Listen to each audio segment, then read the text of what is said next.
At the far edge of Asia, where mountains plunge into sea, lies the peninsula that would one day be called Korea.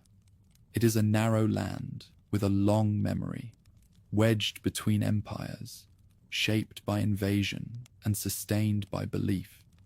For 2,000 years, every power that touched Asia tried to claim it. None could hold it. The three kingdoms of Goguryeo, Baekje, and Silla were more than rivals.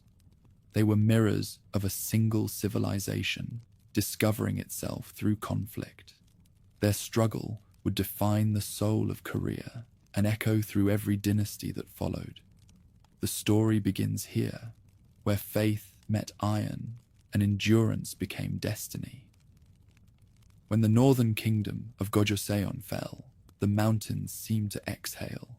Centuries of legend ended in smoke as the banners of the Han dynasty rose above its fortresses. Iron met bronze. The old order crumbled. Across the plains of Liaodong, the air carried the scent of burnt pine and wet earth. The silence after a storm. To the victors, the land was another province to tame. To those who survived, it was the shattering of memory itself.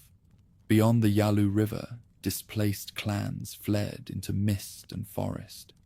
Some carried bronze blades, others only talismans of jade.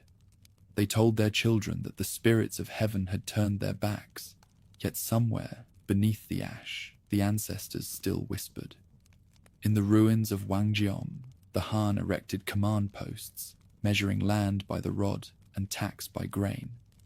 What had once been the domain of myth became a grid of officials and seals.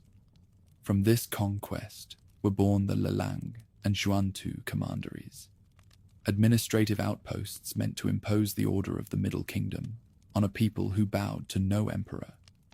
Governors came with scribes and soldiers, teaching the arts of writing, agriculture, and law.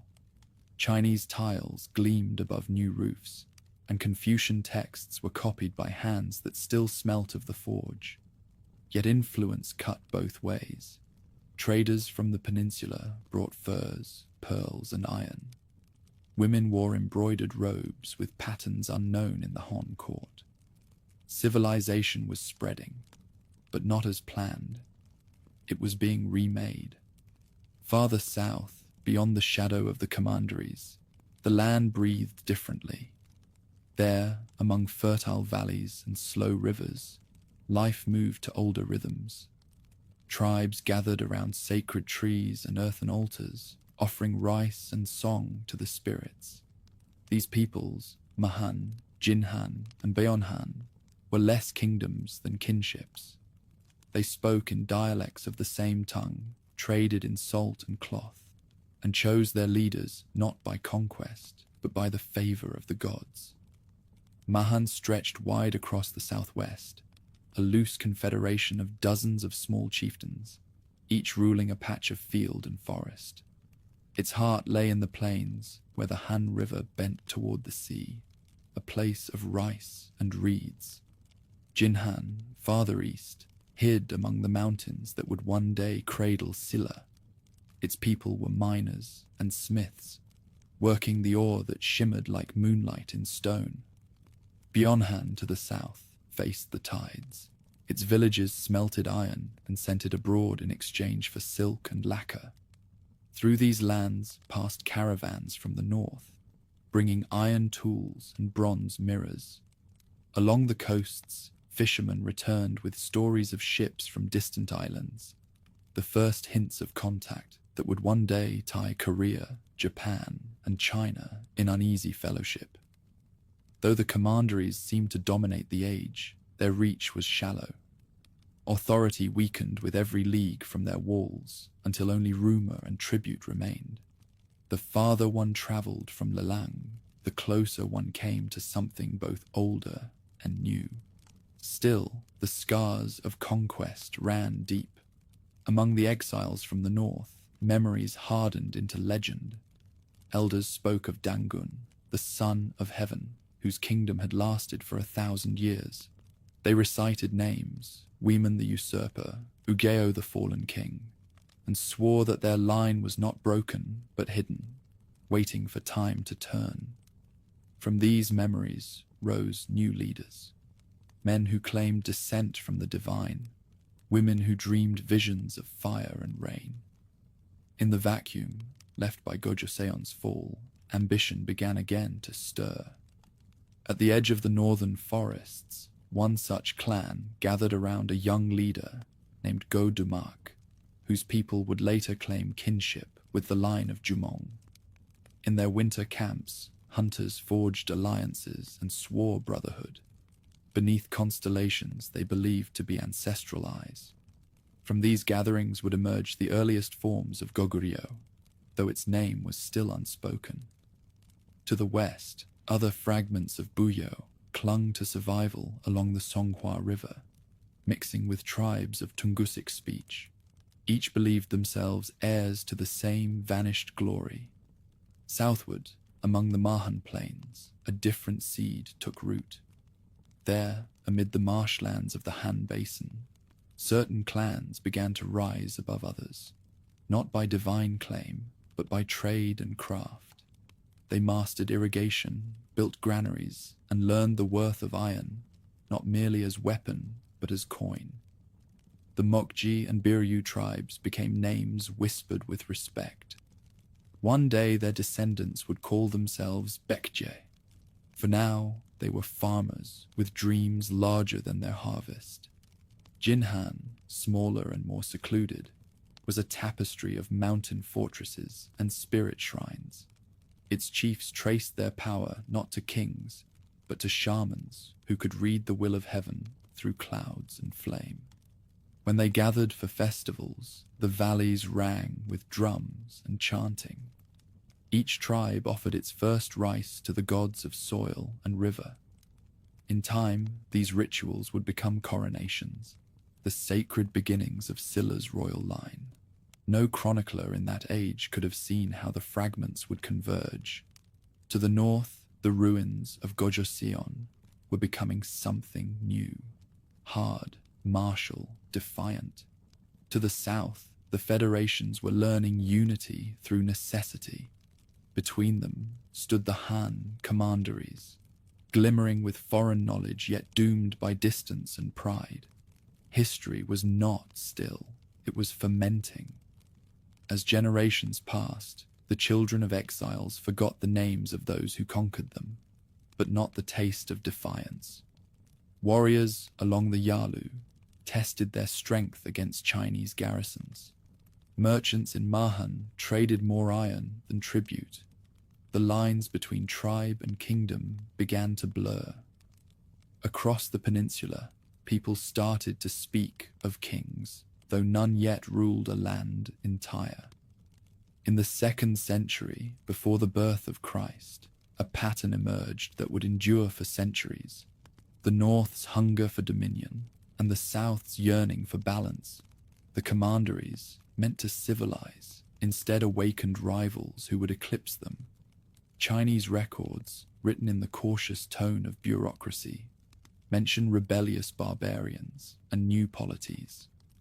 But to those within the peninsula, the age felt less like rebellion than rebirth.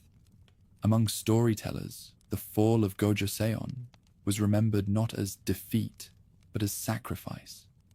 The death of the first kingdom, so others might rise. Songs told of a phoenix that burned in the north and would be reborn in 3 wings.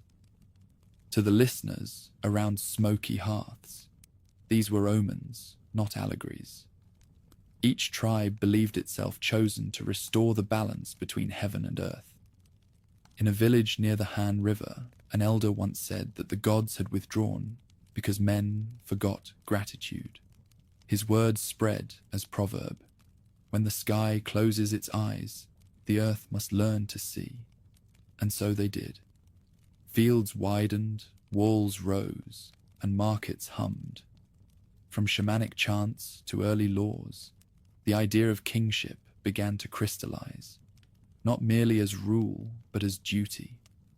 By the turn of the 1st century, the peninsula was no longer a fringe of empire. It was a mosaic of awakening states, each with its own dream of destiny. Leilang still sent envoys to Luoyang, but its borders were shrinking. Mahan grew restive under its loose confederation. In Jinhan, the first dynastic names began to appear in oral record. Along the northern ridges, watchfires marked the growth of Goguryeu's precursors. The old world had ended, but not in ruin. From its ashes came the first outlines of a civilization that would outlast its conquerors. The tribes that once bowed to foreign seals were learning to write their own. And somewhere, between the echo of drums and the whisper of reeds along the river, a new thought was born, that the land itself might one day speak with one voice. In the shadowed north, where the Yalu River wound through frost and stone, a hunter-archer walked out of legend. His name was Jumong, the child of heaven and the river goddess, raised among exiles of the old Buyo realm.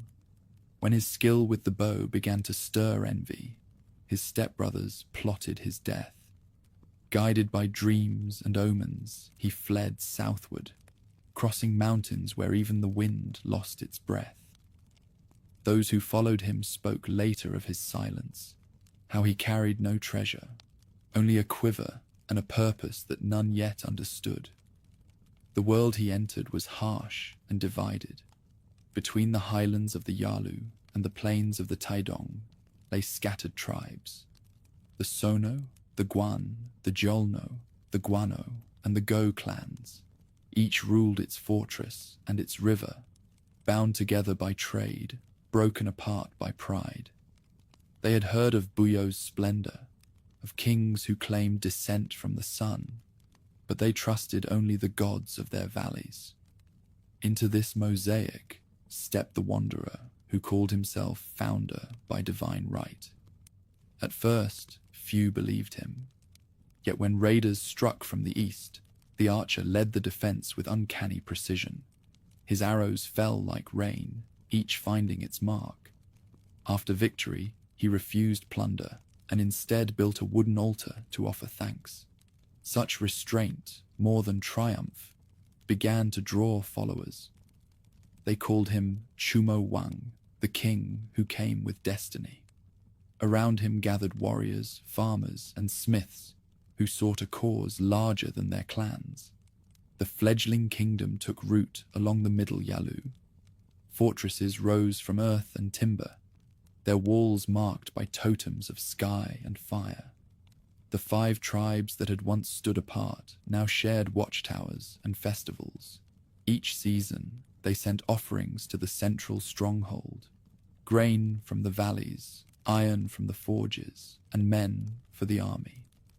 In those early years, rule was fragile, a covenant sealed not by decree, but by faith. The people believed that their leader's bloodline linked them to heaven itself, and through him, the land was protected. While the new court organized its rites, danger pressed from all sides. To the west lay the remnants of the Han commanderies, watchful and disdainful of any native power. To the northeast, the restless Xianbei rode through the steppes, testing every border with quick raids.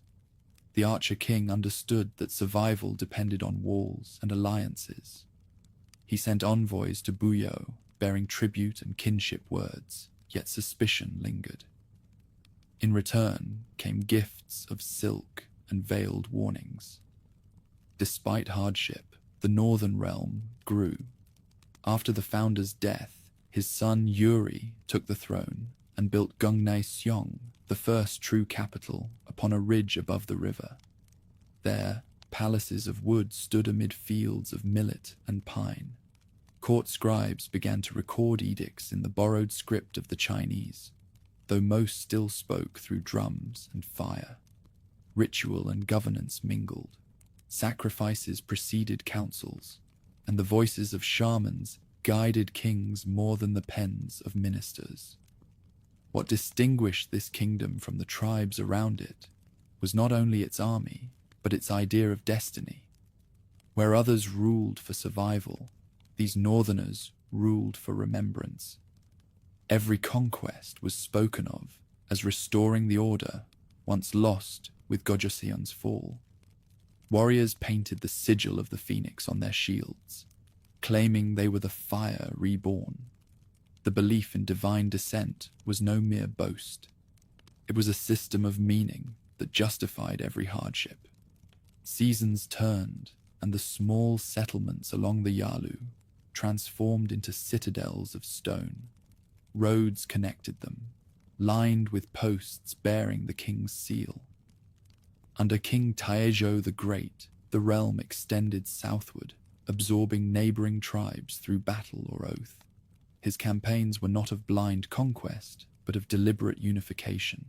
Each captured fortress was rebuilt and garrisoned, each rival chief bound by marriage to royal kin. Gradually, the network of power thickened until it spanned from the Upper Amnok to the Taedong. Across the border, Han officials watched with growing alarm. Reports reached the governor of Lelang, describing a restless power of the mountains that levied tribute from all who lived north of the commandery walls. Yet intervention was impossible. Their own grip was weakening. Traders still moved between them, exchanging grain for metal, but their respect had turned to caution. Within the northern kingdom itself, the shape of rule began to harden. Councils of elders gave way to hereditary offices. The 5 tribes that once shared equal voice were now bound beneath the royal clan, the Go lineage. A court hierarchy emerged, generals, priests, and scribes ranked by proximity to the throne. What had begun as an alliance of need was becoming a state. Religion, too, evolved. The sun and moon, once distant deities, were now patrons of the royal family. Temples rose beside fortresses, their altars heavy with animal bone and bronze cups.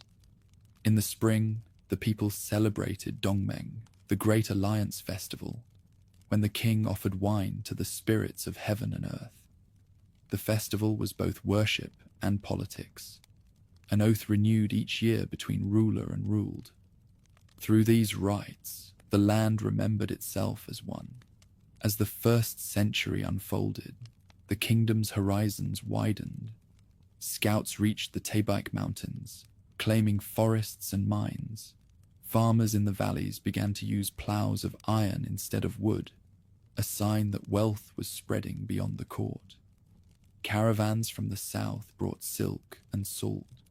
Northern hunters offered sable and falcon feathers. Each exchange wove the fledgling state deeper into the web of Asia's frontier economies. But progress carried peril. Success bred ambition, and ambition invited jealousy. The Xianbei tribes gathered once more beyond the eastern plain, testing the borders with swift attacks. In the west, the Han commandery of Xuantu demanded tribute. The young kingdom stood between empire and steppe, too proud to bow, too small to rest. What saved it was not numbers, but cohesion, the shared conviction that they were heirs of the sky. Legends tell that when a lunar eclipse darkened the capital, the priests declared it a sign of divine trial. For 7 nights, the king fasted, standing barefoot in the snow, praying to the heavens for light's return. When the moon emerged, whole and bright, the people believed the gods had answered him. From that night forward, the monarch's title bore sacred weight. Kingship was no longer a matter of bloodline alone. It was a covenant of endurance. As decades passed, the northern state began to radiate confidence. Its generals carved roads through rock, linking fortresses in a chain of vigilance. Farmers cleared new fields where once only forests stood. Children learned songs that named their homeland as chosen among lands. The age of tribal memory was closing. The age of kingdoms had begun. No one could yet foresee how the balance would shift, that one day this northern power would challenge the empires across the sea, or that its murals would still gleam in stone long after its fall. For now it was enough that a fugitive's dream had taken form. From a vow and an oath, a nation had been born. Morning mist drifted above the Han, silvering the reeds. Boats slid past each other without sound, their oarsmen wrapped in wool and purpose. In those quiet crossings, a kingdom began to remember its reflection. Among the clustered settlements that lined the river's bend, a new court was taking shape. The people called their ruler Onjo, a man who claimed descent from the northern Archer king, but sought no glory in conquest.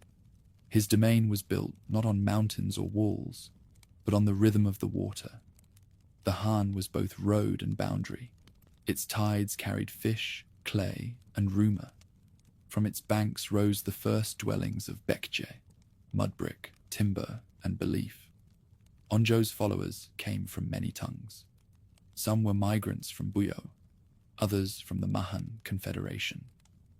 They spoke differently, worshipped different gods, yet found unity in the promise of fields and trade. The new ruler understood what warriors often forgot, that stability, not victory, fed nations.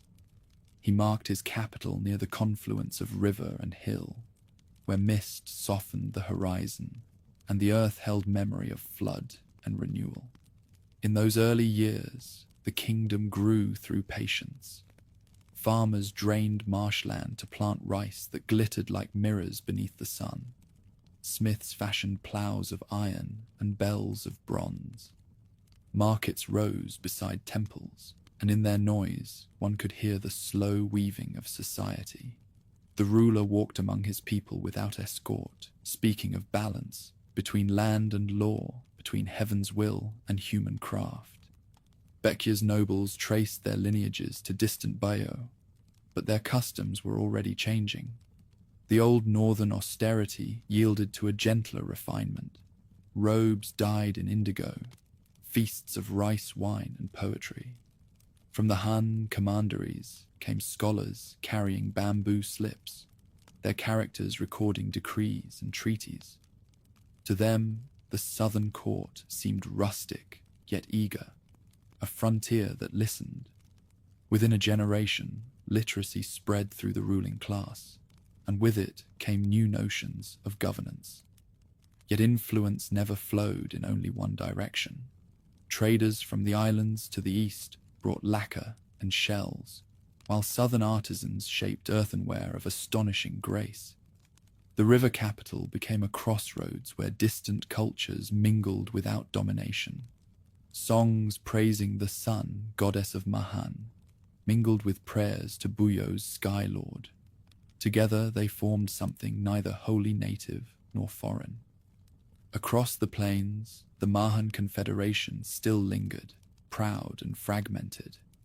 Its chieftains held councils that resolved nothing, their alliances shifting like reeds in wind. Baekje grew in their shadow, quietly drawing their villages under its protection. Sometimes persuasion sufficed, a gift of grain, a marriage pact. When words failed, iron spoke. By the end of Onjo's reign, much of the central plain owed him tribute. The transformation was subtle. The Confederation had not fallen, it had simply forgotten the moment it ceased to be. The river defined every aspect of life. In summer it nourished, in spring it threatened. Floods could erase a season's labor overnight, and with them came famine or migration. To guard against disaster, the court ordered embankments and canals, the first collective works of the young state. Laborers sang as they moved earth, their chants echoing through valleys that would one day feed armies. The effort taught a lesson deeper than any decree. Unity was not a word, but a shared exhaustion. As Bekya matured, its ruler sought a language of authority that could command both reverence and continuity. He adopted rituals from the north, the bow to heaven at dawn, the offering of white horsehair to the gods of rain, but infused them with local color. Priests burned herbs from southern hills, and oracles spoke beside willow groves rather than stone temples. Kingship thus became a dialogue between inheritance and invention. In the 1st century after Christ, the court's reputation reached the coasts. Mariners from the distant Yamato Islands anchored in Baekje's harbours, drawn by tales of iron and silk. They brought pearls and stories of sea deities whose tempers mirrored the storms they rode. Envoys exchanged gifts, and in those gestures began a diplomacy that would outlive dynasties. Through such ties, Baekje learned that its river was not the world's edge, but its beginning. At home, the hierarchy deepened. Beneath the throne stood ministers of law, agriculture, and ritual. Record keepers inscribed grain yields and judgments onto wooden tablets. Temples multiplied, each serving both God and government. The court's scholars debated the Book of Odes, translating verses into the soft cadences of their own tongue. With each recitation, the kingdom edged closer to a written identity distinct from its neighbours. Not all prospered in this flowering. In remote valleys, Mahan elders lamented the loss of autonomy. In northern forts, soldiers muttered that the king's peace was built on forgetfulness. Once, a coalition of tribes rose in defiance, burning 2 outposts before being driven into the hills. Their leader's capture ended with a public ceremony of mercy. He was pardoned, not slain. Chroniclers later said this clemency marked a turning point. The ruler who could forgive had learned to reign. The art of diplomacy matured alongside the sword. When the Han commandery to the north demanded tribute, Baekje sent not gold, but an envoy, fluent in both courtesy and irony. His speech praised the emperor as elder brother of the Eastern Sea, while asserting that younger brothers must sometimes chart their own tide. The Chinese official, uncertain whether he had been honored or mocked, accepted the offering and withdrew. Within the capital, artisans found new patrons. Potters shaped slender-necked jars glazed in ash green, the earliest whispers of styles that would later define Korean beauty. Bronze mirrors reflected faces painted with fine white clay. Music changed too. Drums softened, flutes lingered longer on each note. The kingdom was learning grace, that delicate armor stronger than bronze. Religion deepened with prosperity. The people still honored river and mountain spirits, yet whispers of another faith arrived from the continent, a doctrine of compassion and rebirth carried by wandering monks. They spoke of the Buddha, of karma that bound all beings, of enlightenment as freedom from endless war. The court listened politely, neither embracing nor rejecting, but something in those teachings would take root in generations to come. By the middle of the 2nd century, Baekje's influence reached the western coast. Merchants sailed from its ports toward the Yellow Sea, returning with silks from the Wei lands and copper from the Shandong mines. Inland, roads linked distant provinces, patrolled by soldiers whose discipline impressed even foreign envoys. The kingdom no longer depended on the prestige of Buyo or the tolerance of commanderies. It stood by its own right. Still, the river remained its heart and mirror. Each spring, nobles and commoners alike gathered on its banks to launch paper boats bearing candles. The flames drifted downstream, offerings for ancestors and lost kings. To watch them vanish into night was to glimpse the future's promise and peril alike. A kingdom forever in motion, carried by current, sustained by depth. Historians would later call this the era of beginnings, when Baekje learned to turn geography into destiny. The mountains guarded its back, the sea awaited its ships, and the Han sang endlessly through its fields. Power here did not erupt. It accumulated, patient as silt. From that patience would rise an empire of art and faith, one that believed the gentlest element, water, could wear down stone. And so, while the northern world armed itself behind granite walls, the river realm perfected a quieter strength. Its story had no thunderous birth, no divine arrow loosed from heaven. It began instead with reflection, of sky upon water, of man upon his own heart.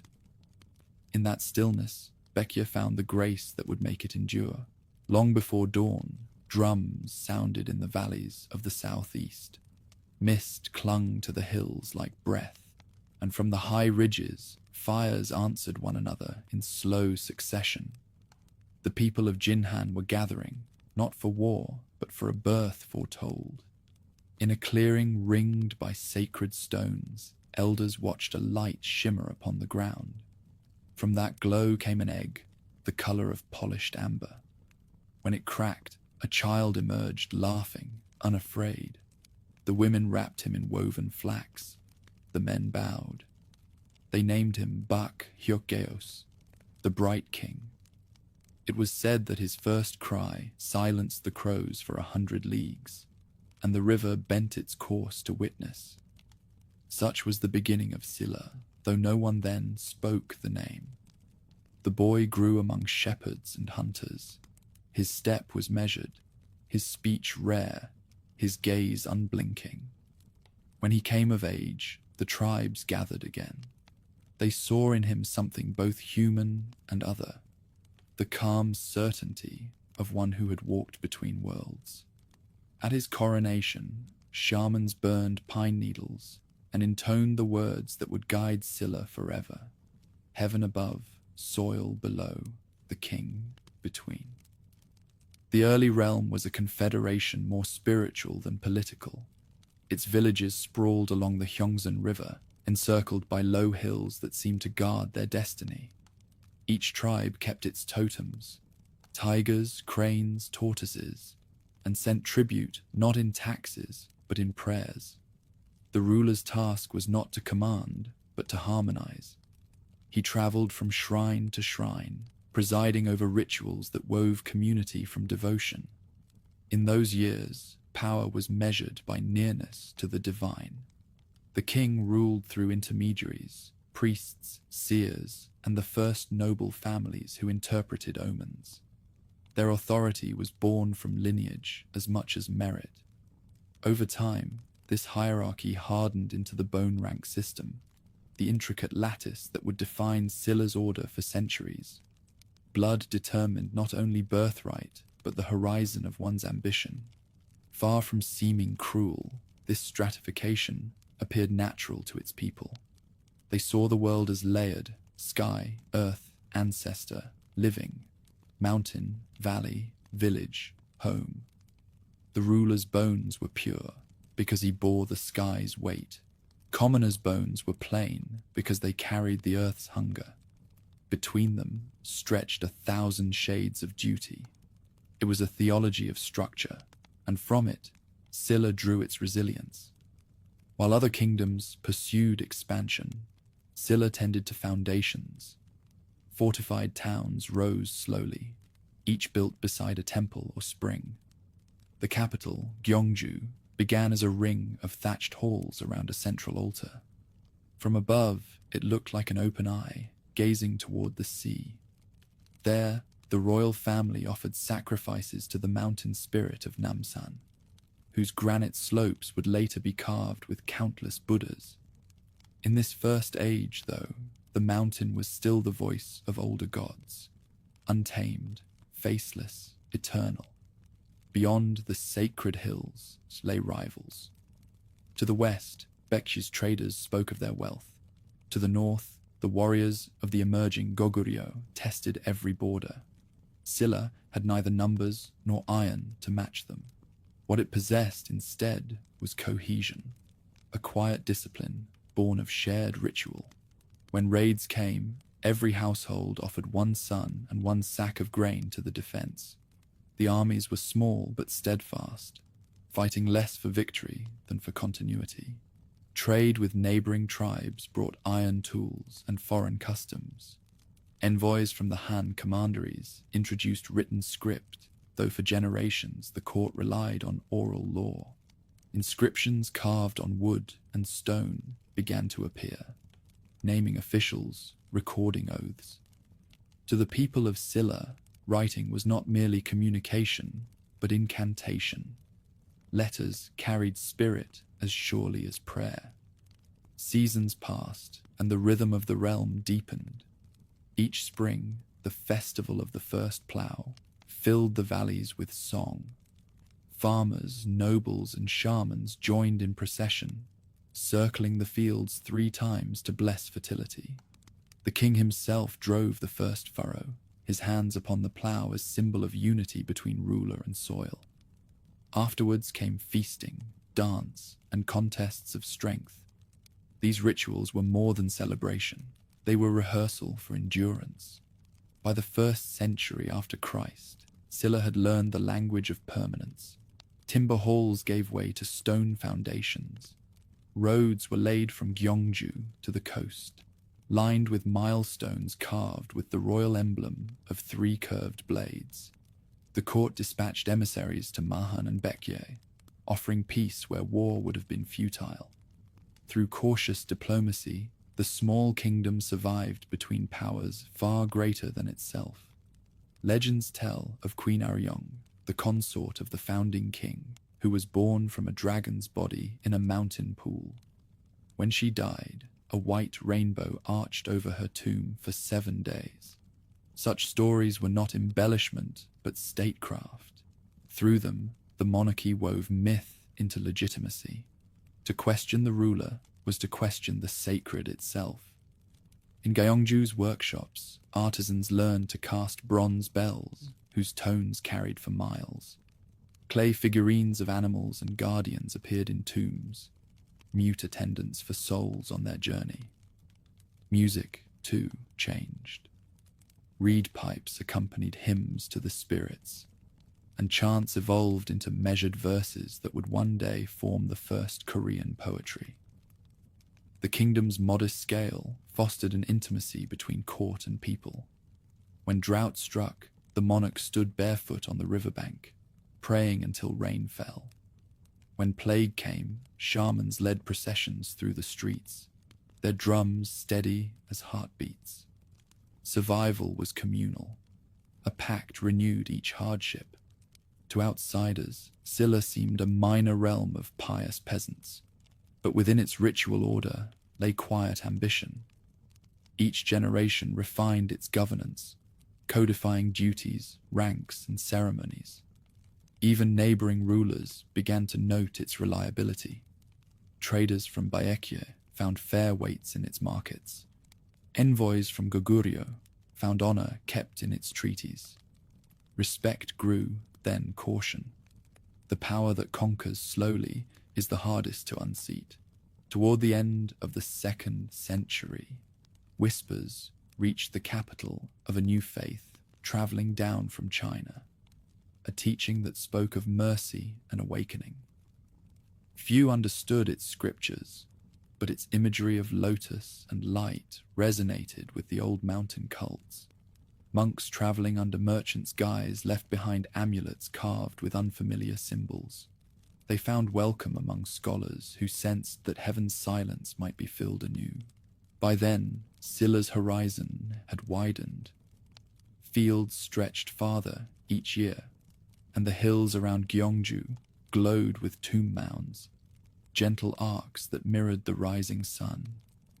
The people had begun to believe that their land was itself sacred, a vessel chosen by destiny. From that conviction would come the endurance that later bound the peninsula under one crown. Still, in this first age, the kingdom's glory was still humble. A plowshare in fertile earth, a bell tolling across mist. A king born from light and legend who taught his people to bow, not from fear, but reverence. Silla's strength was not in conquest or wealth, but in the unbroken rhythm of faith. When twilight descended over the sacred hills, fires lit the terraces one by one. Their glow moved like constellations across the slopes, each flame a promise that the night would end. From that quiet brilliance, The kingdom endured, small, devout, unshakable, awaiting the dawn it knew would come. Across the Korean peninsula, time began to move with new precision. Kingdoms that once breathed in legend now measured their lives in harvests, edicts, and wars. The scattered tribes of an earlier age were fading into memory, replaced by courts, laws, and the slow machinery of state. What had been mere survival became ambition. In the north, the mountain realm of Goguryeo tightened its grip under King Taejo the Great, a ruler whose authority stretched beyond kinship. He reorganized the 5 tribes into administrative provinces, binding chieftains by oath and tribute. His word became command, his frontier, the edge of every neighboring fear. Soldiers trained year-round in fortress cities, their discipline as hard as the stones they guarded. From the Yalu to the Taidong, smoke rose, not from chaos, but from industry. Iron for weapons, timber for watchtowers, grain for armies yet to march. Each campaign expanded more than territory. It expanded identity. Northern chronicles spoke of the people of the high walls, united by language, law, and pride. The age of scattered clans was ending, and with its passing came both strength and solitude. Farther south, Baekje was learning the subtler art of endurance. King Goi, remembered as the lawgiver, codified ranks and rituals, transforming a loose confederation into a true court. His reforms defined noble titles, dress codes, and the duties of officials. Justice, once a matter of vengeance, became procedure. Punishments were recorded, decrees sealed with royal emblems carved in jade. The transformation was not merely political, it was aesthetic. The court's attire shimmered with silk imported from China. Its architecture rose in measured symmetry. From the river capital, envoys traveled north to offer courtesy and south to secure trade. Baekje's diplomacy was woven like cloth, each gesture binding potential enemies in threads of civility. Among its scholars, the teachings of Confucius took root, emphasizing order through virtue and hierarchy through decorum. Yet even as they studied foreign classics, the courtiers reinterpreted them through native sensibility. The ruler was not only a moral exemplar, but the living soul of the land. In that synthesis, Baekje found a cultural confidence equal to its military might. To the east, the valley kingdom of Silla remained cautious. Its rulers built alliances instead of empires, cultivating resilience behind a veil of humility. While its neighbors waged campaigns, Silla fortified its passes, planted rice, and refined the hierarchy of bone and rank that bound its nobles to the throne. Every official knew his place, and in knowing, preserved stability. The capital of Gyeongju grew from a ritual center into an organized city.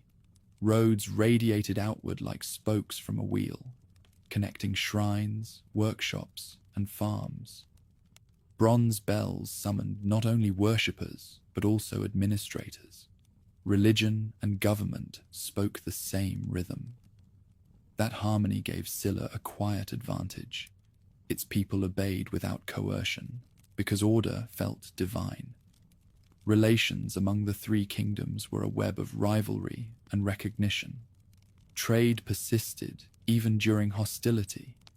Baekje's craftsmen exchanged pottery for Goguryeu's furs, while Silla's iron tools traveled both directions. Envoys carried gifts and veiled threats alike, speaking in the formal language of brothers who might draw swords at dawn. At the heart of this age was imitation transformed into invention. The Han commanderies, though weakened, remained beacons of continental culture. Their bureaucratic models, writing systems, and ceremonial forms filtered southward. Yet every adoption came with adaptation. Korean scribes wrote Chinese characters with regional flourishes. Architects blended Han geometry, with native roofs curved like wings. Foreign influence ceased to be dominance. It became vocabulary. Religion, too, was shifting. Shamanic rites still ruled the countryside, but whispers of Buddhism reached the courts. Travelers and monks from Liaodong told of a path beyond violence, a way to transcend the turning of kings and wars. Their sutras were not yet fully understood, yet their images, a lotus rising from mud, a smile undisturbed by time, captured imaginations weary of conquest. The new faith would not triumph soon, but its seeds had been planted. In Goguryeo, power hardened into tradition. Kings ruled as warrior priests, their coronations marked by sacrifices to the sky. Stone fortresses dotted the mountains, their walls merging with the landscape as if grown from it. Generals began to carve their names into rock, the first traces of historical memory written in stone rather than legend. Each inscription declared that they were more than men. They were custodians of destiny. Baekje followed a different path. Prosperity fostered art. Artisans adorned tombs with murals of birds and dancers. Potters shaped vessels whose elegance rivaled anything from Luoyang. Music flourished at court, its rhythms blending river chants with imported melodies. The kingdom's strength lay in grace, its power disguised by beauty. Silla, slower to display splendor, built inward. Its rulers established hereditary offices, formalized land ownership, and constructed the first archives. Monks copied Chinese classics by oil lamp, even as shamans performed rites before the same flame. The coexistence of old and new defined the kingdom's resilience. It could evolve without rupture. Throughout the peninsula, the idea of kingship itself transformed. No longer seen as divine incarnation alone, the monarch became mediator, between heaven and people, between tribe and state. Authority required wisdom as much as blood. Councils of ministers emerged, advising rulers and preserving continuity through succession. Governance matured into craft. War never vanished, but it grew purposeful. Skirmishes along the Taidong or Han valleys were fought not for plunder, but for prestige. Each victory proclaimed legitimacy. Each defeat demanded reform. Battles were recorded with precision, their causes debated by scribes. History was becoming a mirror in which kingdoms judged themselves. In this tightening age, identity deepened. The people of Goguryeo saw themselves as mountain-born, stern and loyal. The citizens of Baekje took pride in refinement and diplomacy. Silla's folk valued endurance and faith. Diversity, rather than division, became the peninsula's strength. Three visions of civilization coexisted, each certain of its destiny, each unaware that their rivalries would one day forge unity. By the late 3rd century, the peninsula stood at an inflection. Commanderies to the north crumbled under pressure from nomadic incursions, freeing Korea's kingdoms from centuries of foreign oversight. Trade routes now linked them directly to Chinese states and, through maritime paths, to Japan. For the first time, they were not peripheral. They were participants in the theater of Asia. Peace was rare, but progress unrelenting. Irrigation expanded farmland. New metallurgy techniques produced stronger blades and finer ornaments. In Baekje's workshops, artisans experimented with gold leaf. In Goguryeo, engineers cut tunnels through cliffs to channel rivers. Every act of creation proclaimed permanence. When winter winds swept down from Manchuria, each realm lit bonfires on its borders, signaling vigilance rather than fear. They had survived the age of myth and invasion. Now they stood on the threshold of history proper, aware of their power and wary of its cost. The peninsula no longer whispered, it spoke with three voices. One echoed through mountains, one along rivers, one within sacred hills. Together they formed a harmony, rough yet undeniable. The next centuries would test that harmony, bending it into rivalry, greatness, and grief. But for now, the kingdoms held their ground, their banners steady in the long wind of time. Snow swept down from the northern plains, wrapping the walls of Gungne in silence. Inside, torches burned against the stone, and men in wolfskin cloaks bent over maps carved from birch. The kingdom once born of exile had become an engine of conquest. What began with a fugitive archer now stretched across the roof of the world. Under King Mission, Goguryeo broke the last chains of the Han commanderies. Xuantu fell first, its garrisons outmatched by an army that knew every gorge and pass. Lelang followed, abandoned by imperial troops too weary to fight in endless frost.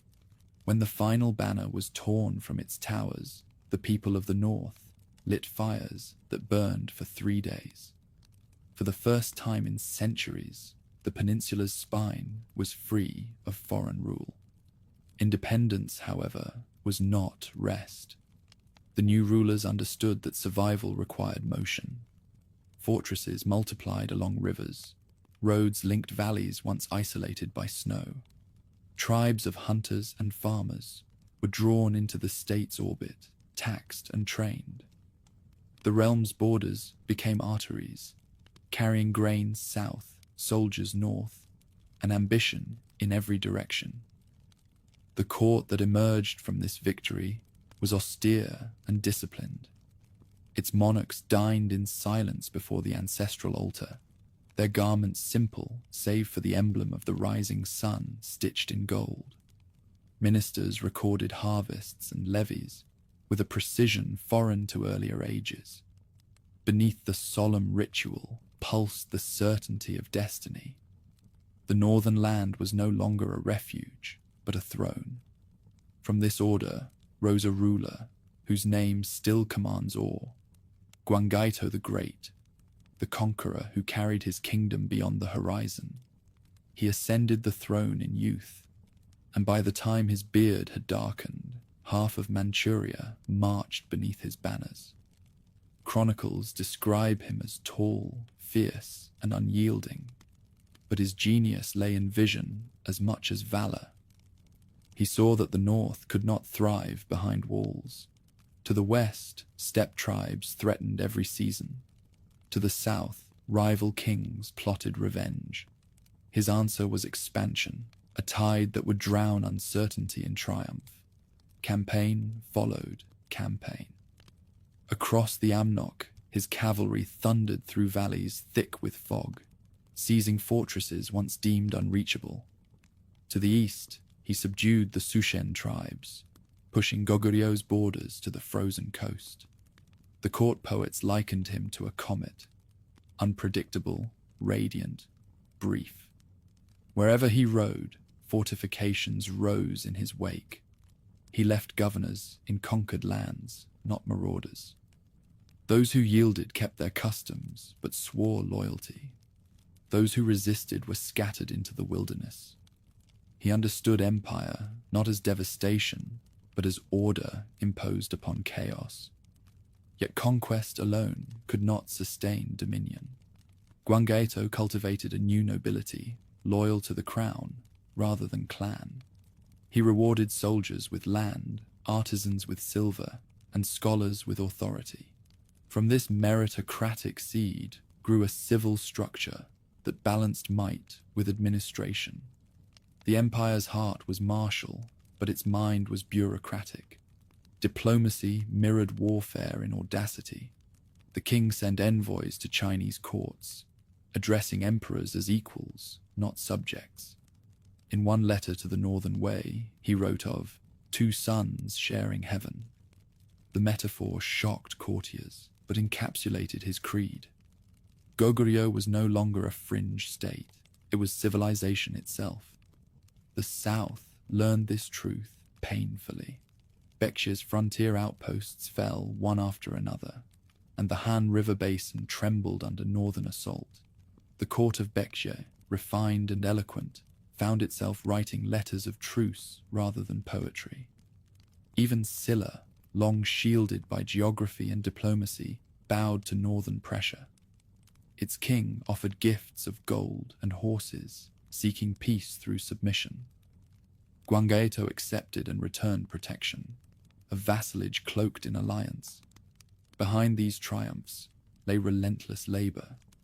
Roads were paved with stone slabs cut from mountain quarries. Messengers rode in relays to carry orders across hundreds of miles. Granaries filled the valleys, guarded by soldiers who understood that hunger was deadlier than any enemy. The machinery of empire, once imagined only in Chinese chronicles, now pulsed within Korea's own soil. Art mirrored ambition.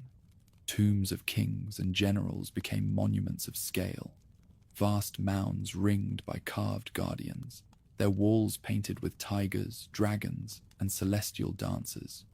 These murals were not decoration, but declaration, testimony that the rulers of Goguryeo believed themselves chosen by heaven's wind. In one, a mounted warrior spears a demon beneath a blazing sun. In another, a phoenix rises from storm clouds. They are the visual scripture of an age intoxicated with victory. Prosperity, however, carries its own omen. The capital's markets overflowed with tribute: silk from China, pearls from Japan, amber from the Amur. Nobles feasted beneath banners embroidered with gold thread, their armor replaced by brocade. Among the common people, tales spread of a king who spoke with thunder but walked unseen. Myth was overtaking man. Toward the end of his reign, exhaustion began to haunt the empire's edges.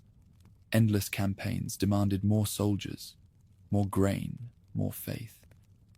The conquered grew restless and the loyal tired. Gwanggaeto himself pressed on, driven by an unspoken dread that stillness would invite decay.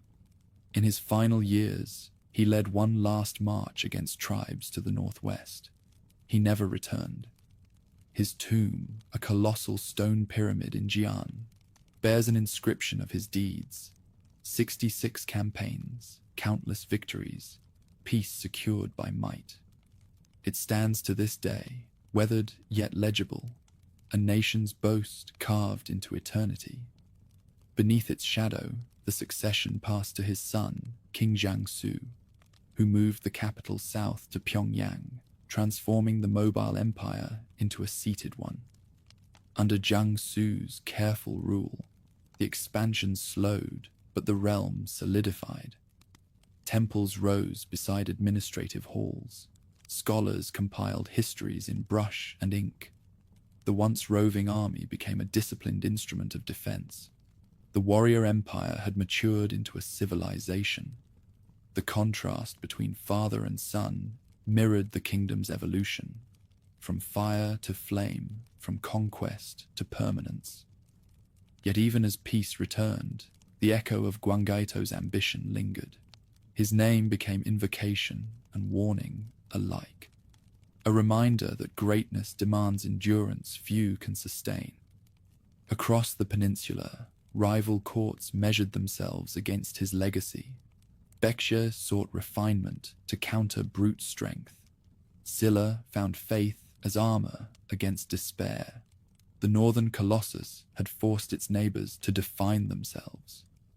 In its shadow, they began to dream of their own ascendancy.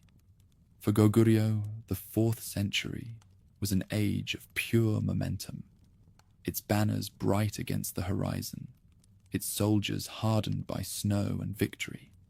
Yet history would remember it not only for its conquests, but for the paradox it embodied.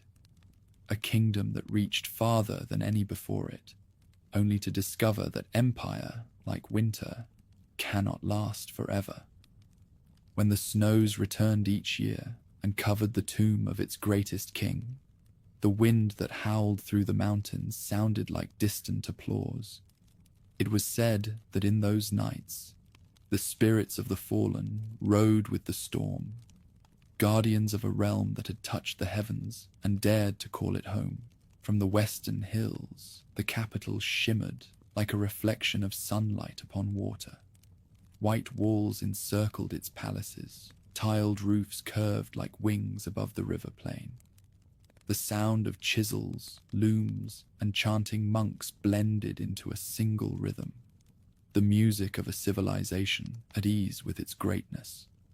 This was Baekje in its ascendancy, when the realm seemed touched by refinement rather than ruled by force. At the center of this flowering stood King Junchogo, a monarch of rare equilibrium. He ruled with both discipline and charm. His reign remembered not for brutality, but for brilliance. Where other kings measured glory in corpses, he sought it in continuity. Under his vision, Baekje became the bridge between worlds, the cultured intermediary linking the peninsula, the continent, and the islands beyond the eastern sea. In his time, the kingdom's reach extended from the Han River basin to the southwestern coast. Garrisons protected trade routes, harbors filled with ships heavy with grain, silk, and lacquer. Envoys crossed the sea to the Yamato court, carrying bronze mirrors and Buddhist scrolls. In return came pearls, fine swords, and young nobles eager to learn Baekje's arts. To Japan, the Western kingdom appeared as teacher and elder. To China, it was a polished neighbor, neither submissive nor defiant. Diplomacy was only one measure of its success. Within the capital, artisans and architects worked with purpose that bordered on devotion. Stone pagodas rose tier upon tier, their corners tipped like the wings of cranes about to take flight. Sculptors carved guardians whose faces mingled serenity and vigilance. Bronze casters shaped bells that sang with the purity of wind through pine. Every craft seemed touched by a single aesthetic truth. Beauty was not decoration, but order made visible. The introduction of Buddhism transformed that pursuit into philosophy. Monks from the southern Chinese dynasties arrived bearing texts written on silk. They spoke of compassion, impermanence, and the cycle of rebirth. These teachings resonated with Baekje's gentle temperament. Temples multiplied along the riverbanks, their courtyards filled with incense and debate. The royal court embraced the new faith without abandoning its ancestral rites. Harmony, not replacement, became doctrine. Religion shaped architecture, but it also refined conduct. The monarch styled himself not only as sovereign, but as moral exemplar, a bodhisattva upon the throne. Ministers were urged to govern with mercy, generals to conquer without cruelty. In practice, ambition and idealism often collided, but the aspiration itself ennobled the age. Chroniclers later called it the century when the kingdom spoke with both wisdom and grace. Art mirrored devotion. Murals in royal tombs depicted lotus blossoms and dancers poised between heaven and earth. Potters discovered glazes of pale green that caught light like dew. Jewelers set gold with inlaid glass and amber, crafting diadems that sparkled as if woven from sunrise.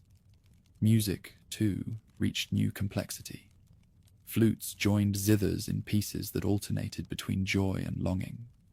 Scholars likened these melodies to the kingdom itself, luminous, precise, and fleeting. Beneath the brilliance, discipline remained firm. The legal codes established under King Goi matured into a sophisticated bureaucracy. Officials recorded harvests, taxes, and births in careful script. Regional governors reported to the capital by sealed dispatch, ensuring unity across far-flung provinces. The strength of the kingdom lay in this balance, aesthetic refinement underpinned by practical governance. Relations with neighbors reflected that same duality.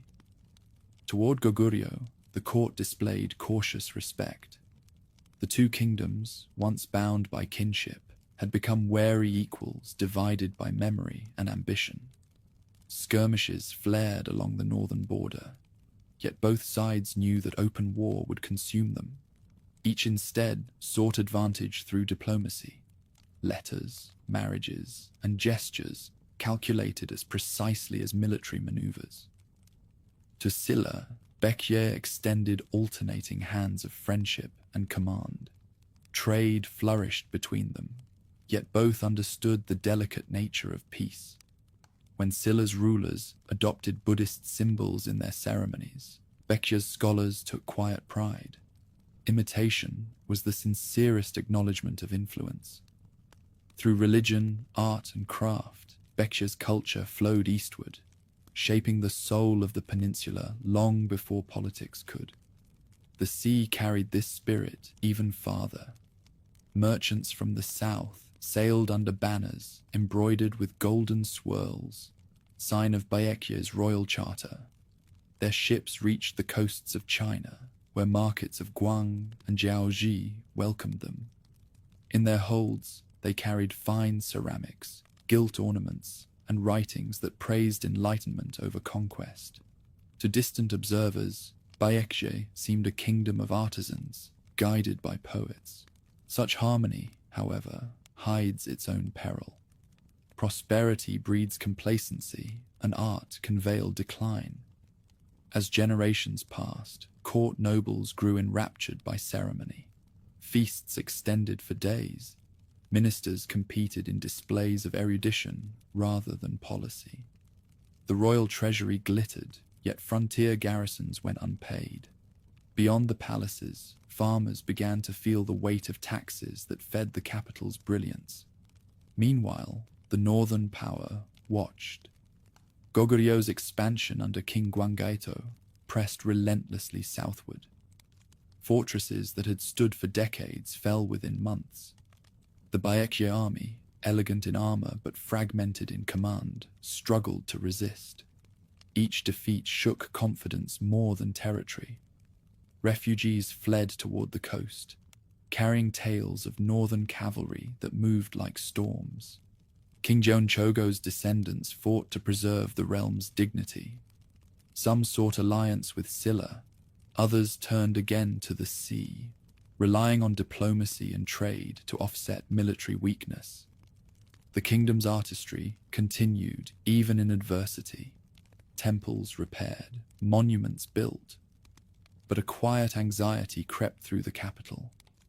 The poets began to write of impermanence, not as philosophy, but as lament. In one surviving verse, carved on a stone stele near the river, an unknown monk wrote, "The moon adorns the water, but the water flows away." It was both observation and prophecy. For all its grace, Baekje could not escape the current of history. Its elegance was its strength and its vulnerability. By the 5th century's end, the balance that had defined the peninsula was shifting. Goguryeu's banners cast their shadow deep into Baekje's northern provinces, while Zilla's steady reforms promised endurance. The river realm that once guided the arts of Asia now found itself fighting for breath. Yet even in retreat, Baekje left a legacy unmatched. Its architects taught Japan how to raise temples. Its monks carried scripture across the sea. Its artists set standards for beauty that endured long after its walls fell. To the world beyond, the kingdom's end seemed a loss. To history, it became illumination, proof that civilization's truest mark is not conquest, but grace. As twilight settled over the Han Basin, the wind moved softly through ruined courtyards. Bells still rang from distant monasteries, their tones lingering like memory. They did not mourn, they reminded. For every sound was an echo of what had been. A kingdom that once believed beauty itself could hold the world together. Evening sunlight lingered over the slopes of Namsan, painting the stone altars in copper light. From the terraces of Gyeongju, monks' chants drifted across the fields. mingling with the scent of pine and tilled earth. The kingdom that had once knelt to survive was beginning to stand. During these centuries, Silla changed not through conquest, but through quiet transformation. The foundations laid by faith and discipline began to bear fruit. While its neighbors reached for glory through the sword, this realm learned to rule itself from within. Ritual became administration, devotion became policy. From that slow alchemy emerged a power unlike any the peninsula had seen before. King Naimul, who ruled in the early 4th century, understood that strength could not come from isolation. His reign marked the kingdom's first great act of diplomacy. Ambassadors traveled north to Goguryeo and across the sea to China, returning with silk, texts, and techniques. Through exchange, Silla gained what others squandered in battle: knowledge, legitimacy, and time. It was also an age of lineage. The bone rank system, once a loose custom, hardened into law. Nobility was measured not only by ancestry, but by service. The king's relatives occupied high office, yet the court's competence rested on administrators chosen for talent. Through this order, chaos found no foothold. Stability became the highest virtue, and in stability lay strength. The city itself reflected the change. Gyeongju's wooden halls gave way to tiled roofs. Its lanes widened to host markets alive with cloth, grain, and bronze. Travelers described a capital neither rich nor grand, but immaculately arranged, a mirror of its people's temperament. Even festivals, once exuberant and chaotic, were now choreographed expressions of unity. Music accompanied decrees, and prayers concluded councils. Religion, once a matter of ancestral spirits and mountain gods, was shifting toward Buddhism. Monks arrived from the Chinese mainland, carrying scrolls of sutras, teaching compassion and the law of cause and effect. Their message resonated deeply with a people long devoted to discipline. The royal house adopted the faith cautiously at first, blending it with older rites. Temples rose beside shrines, not in opposition, but in echo. The image of the Buddha, serene and remote, fit easily beside the ancestral altar. This spiritual transformation reshaped politics as well. Kings began to speak of rule as stewardship, of power as burden rather than privilege. The monarchy's tone softened but did not weaken. Mercy replaced spectacle. Laws were enforced with precision but tempered by conscience. In this, Silla diverged from the models of its rivals. Where Goguryeu's might was visible and Baekchi's grace external, Silla's strength turned inward, quiet, patient, enduring. Under Naimul's successors, trade and learning flourished. Scholars studied Chinese classics, craftsmen mastered new metalwork techniques. Iron from Silla's hills supplied weapons for defense and tools for harvest alike. Inscriptions carved onto bronze vessels began to include Buddhist mantras beside royal insignia. The material and the spiritual were no longer separate realms. They were two sides of a single pursuit of order. The 5th century brought both opportunity and peril. To the west, Baekchi's fortunes waned. To the north, Goguryeu's shadow loomed larger than ever. Between them, Silla maneuvered with the grace of a reed bending before the wind.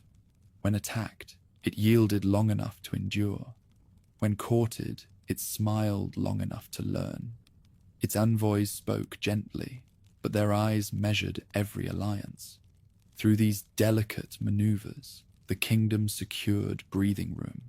Borders stabilized, trade routes expanded, and the court turned its gaze inward once again. Bureaucracy matured into art. Royal scribes recorded not only decrees, but reflections, observations on virtue, governance, and fate. A civilization that had begun in ritual was beginning to philosophize. The transformation reached its most symbolic expression in architecture. Stone foundations spread across the hills of Gyeongju, supporting temples that gleamed with white plaster and bronze spires. The capital's skyline became a dialogue between earth and sky, faith and rule. Pilgrims from across the peninsula came to witness the great halls dedicated to the Buddha of infinite light. Many left with new ideas that would reshape their own lands. Silla's army, though smaller than its rivals, had become a disciplined force. Soldiers drilled beneath banners embroidered with the lotus and the phoenix. Commanders studied both Chinese tactics and native guerrilla arts suited to the mountain terrain. When Baekje and Goguryeo clashed once more, Silla avoided the storm, fortifying its own lands and sending envoys to both camps. Survival was no longer desperation, it was strategy. At court, a subtle confidence replaced the humility of earlier generations. Poets wrote of their homeland as the kingdom of the golden dawn, a phrase that captured both pride and prophecy. Artists adorned tombs with clay figurines that no longer guarded fearfully, but smiled serenely toward eternity. Even the common folk began to feel that they lived in a realm blessed by destiny. Yet prosperity never obscured memory. In the evenings, elders told stories of Bak Hyokjios and Queen Aryong, of the egg from which their kingdom was born. These myths, retold beside new temples and under new doctrines, reminded listeners that divine favor was earned through endurance. The old gods had not vanished, they had changed their language. Toward the century's end, King Beofyung codified Buddhism as the official faith. His decree was not merely religious, it was political genius.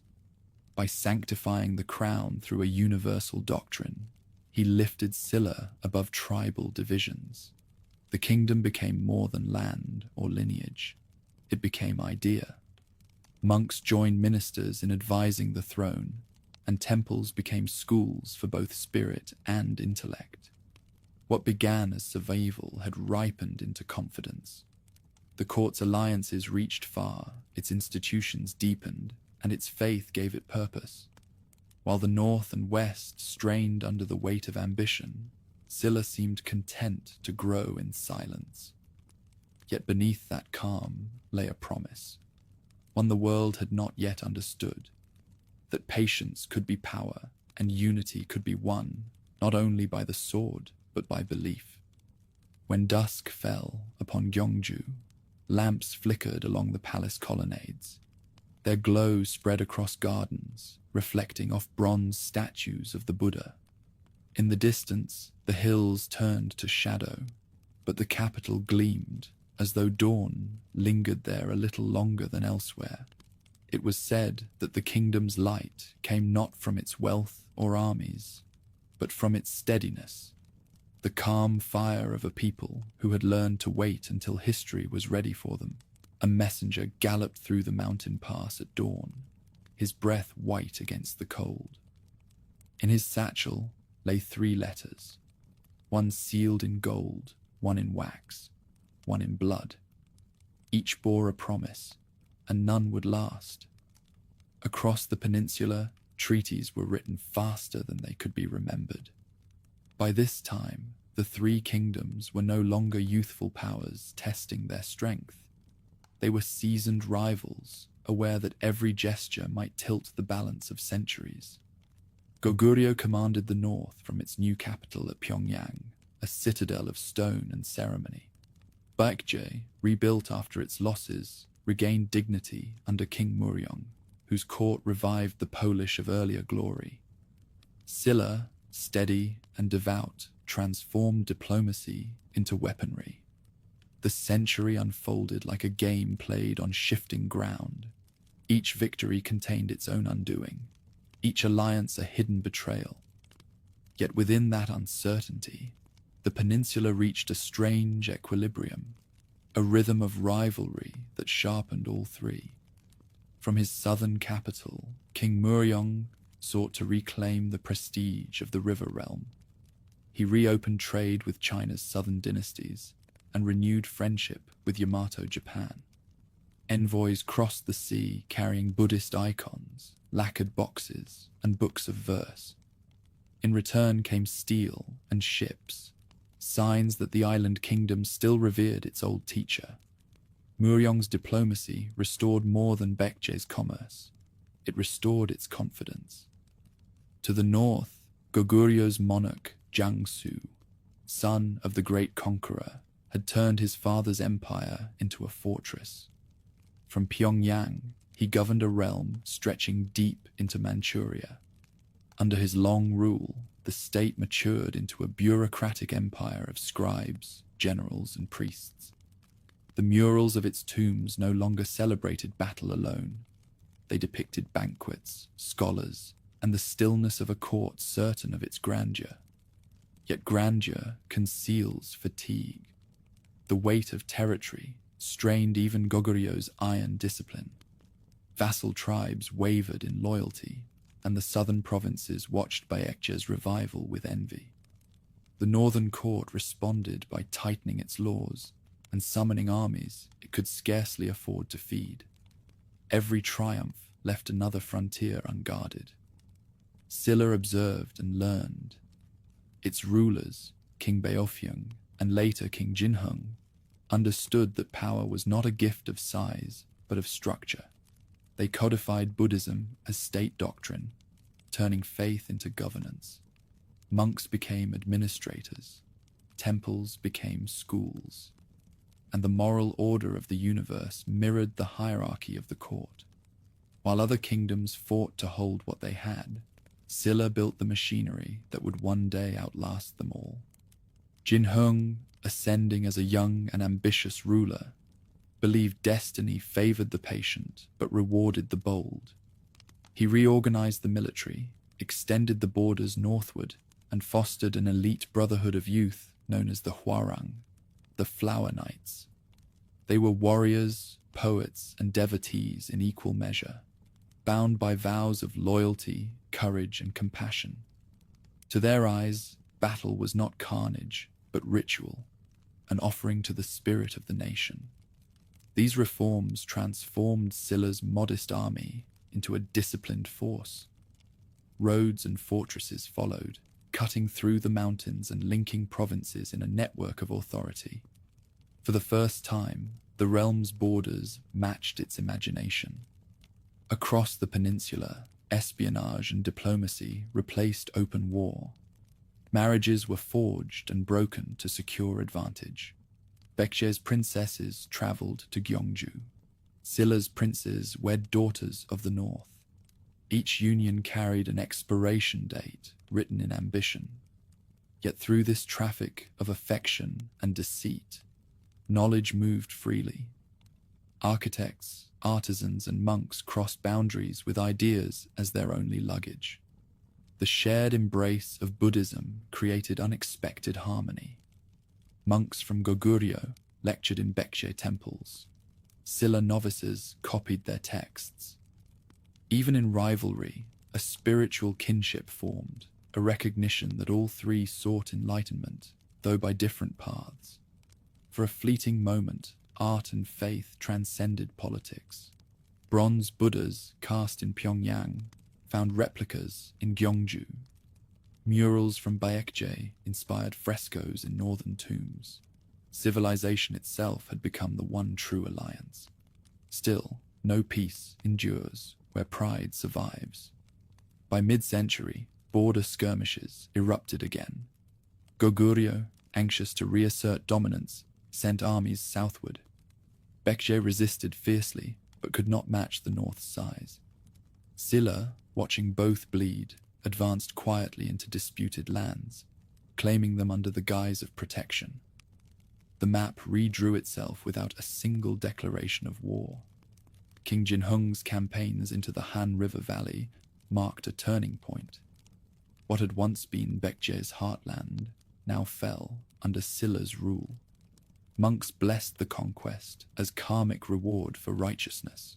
Generals called it justice long deferred. The captured lands brought wealth and new farmland, but also resentment. Baekje's poets began to write of betrayal, their verses tinged with mourning. In Pyongyang, the court responded to these southern shifts with both contempt and fear.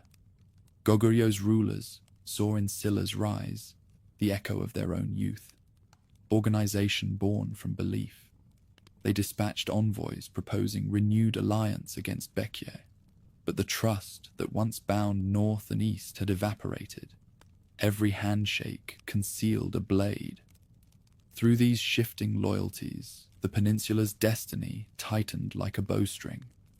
The kingdoms had reached parity in size and sophistication, yet none could destroy the others without destroying itself.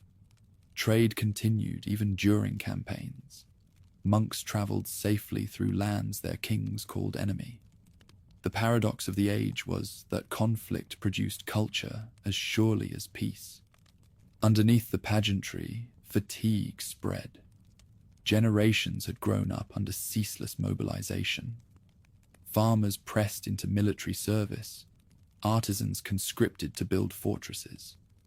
The wealth of courts glittered while the villages thinned. Each state, in its pursuit of security, had become both stronger and more brittle. As the 6th century drew toward its close, a sense of inevitability hung in the air. Goguryeu's vast empire trembled beneath its own weight. Baekje, though reborn, lived under constant pressure. Silla, once the smallest, now moved with the confidence of destiny. The balance that had defined the peninsula for centuries was shifting again, this time toward the quiet power from the southeast.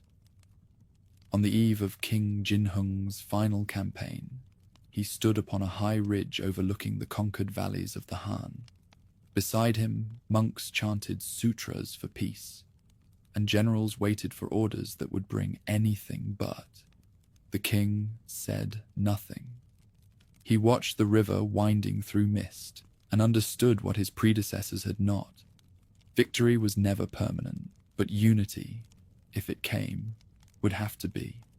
That night, torches flickered across the mountains as his army moved silently south.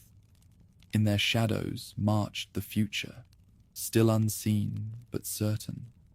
The age of alliances was ending. What would follow would no longer be balance, but reckoning. A falcon circled above the stone walls of Pyongyang, its shadow gliding across tiled roofs and empty courtyards. Below, courtiers moved softly through echoing halls, where once the clamor of victory had never ceased. The empire that had conquered its horizon now struggled to command itself. 2 centuries of triumph had hardened Goguryeo into habit. The machinery of rule remained intact, fortresses manned, taxes collected, borders patrolled. But the will that had once animated it faltered. The empire's strength had become its burden. Every province demanded defense, every vassal tribute. Administrators recorded abundance in ledgers, even as the granaries emptied. To the north, steppe nomads pressed against the frontier, testing walls that no longer inspired fear. To the west, China reassembled under new dynasties, the northern Qi, then the Sui, each inheriting a familiar ambition to bring the restless peninsula to heel. Their envoys spoke of friendship. Their armies soon followed. Within the capital, factions multiplied. Noble families who traced their ancestry to the founding tribes feuded over privilege. Generals commanded more loyalty than ministers. Ministers answered to none but their own clans. The throne, once the seat of divine authority, became the axis of intrigue. Kings rose and fell through whispers rather than wars. Despite decay, the facade of greatness endured. Processions still wound through Pyongyang's avenues on festival days. Musicians played before an audience that listened out of memory rather than joy. Scholars debated law and ritual as if reason alone could postpone collapse. In this ritualized calm, the empire drifted toward its reckoning. When the northern Shi probed the border in the 6th century, Goguryeo repelled them with the stubborn valor that had built its legend. Yet each victory cost more than it restored. Villages along the Yalu were abandoned to feed the army. Bridges were burned to deny passage to foes who never came. Defense had become exhaustion by another name. Then came the rise of the Sui dynasty, whose emperors sought to reunite China and extend their dominion to every frontier. They viewed Goguryeo not as neighbor, but as test, a chance to display imperial inevitability. Armies of staggering size gathered along the Liao River, boasting of divine favor and limitless supply. In the spring of AD 612, their invasion began. The sky darkened with banners. The sound of drums carried for miles. Chroniclers wrote that 500,000 men marched under the Sui's command, though even exaggeration could not capture the weight of that advance. Against them stood a fraction of that number, hardened soldiers led by a general whose name would outlive his kings, Gulji Mundeok. He was a strategist of silence. Where the enemy expected resistance, he offered retreat. When they advanced, he yielded ground. When they rested, he struck. Rivers were dammed and released. Bridges sabotaged. Supplies vanished into mist. The invaders, certain of easy conquest, found themselves wandering through a land that devoured them. At the Battle of Salsu, Ilji's deception reached perfection. Pretending flight, he lured the Sui across a river dammed upstream. When the waters were unleashed, the flood swept away tens of thousands. The survivors, starving and broken, fled north. Out of the immense army that had crossed the frontier, only a remnant returned. The victory saved the kingdom, but it could not save its future. Triumph against the Sui drained the last reserves of men and will. Fields lay fallow, treasuries hollowed by the cost of defense. Even as Pyongyang celebrated, famine haunted the borders. The general retired in quiet honor, but the court that praised him learned nothing from his restraint. In the decades that followed, Goguryeo turned inward, ruled by suspicion more than wisdom. Kings feared their generals. Nobles distrusted the throne. Attempts at reform collapsed under the weight of pride. Meanwhile, new threats emerged beyond the sea. Silla's steady ascent, Baekje's persistence, and the revival of Chinese unity under the Tang dynasty. The contrast was cruel. While Silla refined its institutions and Baekje rekindled art, Goguryeo clung to ceremony and fortress. Its armies remained formidable, but its spirit had calcified. The younger kingdoms spoke of destiny. The old empire spoke only of precedent. By the mid-7th century, its rulers faced the truth their ancestors had foreseen but never admitted. A realm cannot live forever by memory. Alliances with Baekje provided fleeting respite, yet both powers were declining, bound together by desperation rather than fraternity. When the Tang sent envoys proposing peace, the northern court received them with arrogance. The ambassadors saw crumbling walls and empty streets, yet they reported to their emperor that the old tiger still bared teeth. The Tang resolved to strike. But before foreign armies crossed the border, the kingdom wounded itself. The rise of Yon Gesuman, a general of ruthless brilliance, turned the court into his battlefield. Seizing power through assassination, he ruled in the king's name, but by his own law. For nearly 2 decades, his dictatorship held the nation together through fear. Roads were repaired, armies drilled, temples endowed, but the harmony was illusion. Upon his death, his sons quarreled, dividing the army and the land. By then, Goguryeu's fate was sealed. The Tang and Silla alliance gathered beyond the mountains, patient as the tide. The empire that had once defied empires found itself alone, surrounded by the echo of its own legend. As winter returned, snow covered the great walls of Pyongyang. The falcon that had once circled above the city's towers was gone. Only ravens remained, their cries cutting through the cold. The people still performed the rites of victory, though none remembered what victory felt like. In the silence that followed, one might still imagine the wind passing over the tomb of Gwanggaeto, carrying with it the faintest sound of his triumphs. But it was no longer applause. It was remembrance, an empire listening to the echo of itself, fading at last into history's long and patient night. Storm clouds gathered not from the sea, but from the west. Across the Yellow River, the Tang dynasty had risen, brilliant, disciplined, and hungry. Its banners of vermilion silk carried both scripture and sword. To the kingdoms of the peninsula, the reappearance of a unified China was both omen and opportunity. In Silla, the throne passed to Queen Seondeok, the daughter of a line that had ruled by faith more than force. She inherited a realm surrounded by enemies, Baekje to the west, Goguryeo to the north, and the Tang Empire beyond the sea. Yet her mind, subtle and unflinching, saw patterns where others saw peril. She believed that survival would come not from strength, but from wisdom, the art of choosing the right moment to risk everything. Her reign began under doubt. Many nobles resisted a woman's rule, and border lords whispered of revolt. Yet the queen answered not with purges, but with vision. She filled the capital with builders, astronomers, and monks, transforming Gyeongju into a city of intellect.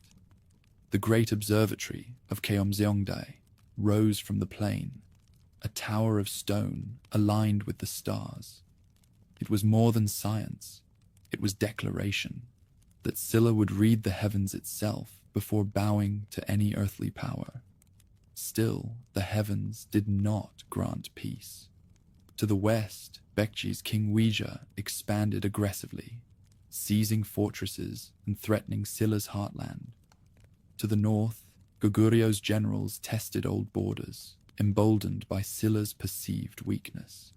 Surrounded and outnumbered, the queen turned to a distant ally whose appetite matched her ambition. Envoys crossed the sea to the Tang court, carrying letters sealed with gold. Their message was simple. Silla would recognize Tang's supremacy in return for aid against her foes. Emperor Taizong, ever the strategist, accepted with cautious delight. For him, the alliance offered a foothold in the peninsula. For Silla, it promised survival at a price yet unknown. The first joint campaigns began in AD 645, when Tang armies clashed with Goguryeu's forces along the Liao River. Silla provided intelligence and supply routes, testing the new alliance from a distance. The war faltered, but the pattern was set. Silla would fight with wit, letting others exhaust themselves before committing fully. After Seondeok's death, the crown passed to her cousin, Queen Jindeok, who deepened the pact with Tong. Under her rule, monks fluent in Chinese doctrine acted as diplomats, weaving faith and politics into one tapestry. When she died without heir, the court turned to a man whose courage matched their queen's foresight, King Muyol, once the general Kim Chun-chu. Muyol was pragmatic, patient, and utterly convinced that unification was destiny. He nurtured the Tang alliance carefully, sending tribute and scholars while gathering his armies in silence. By then, the Tang Emperor Gaozong had inherited his father's ambition and sought to extend it across the sea. Their interests converged perfectly, Silla's dream of unity and Tang's vision of empire.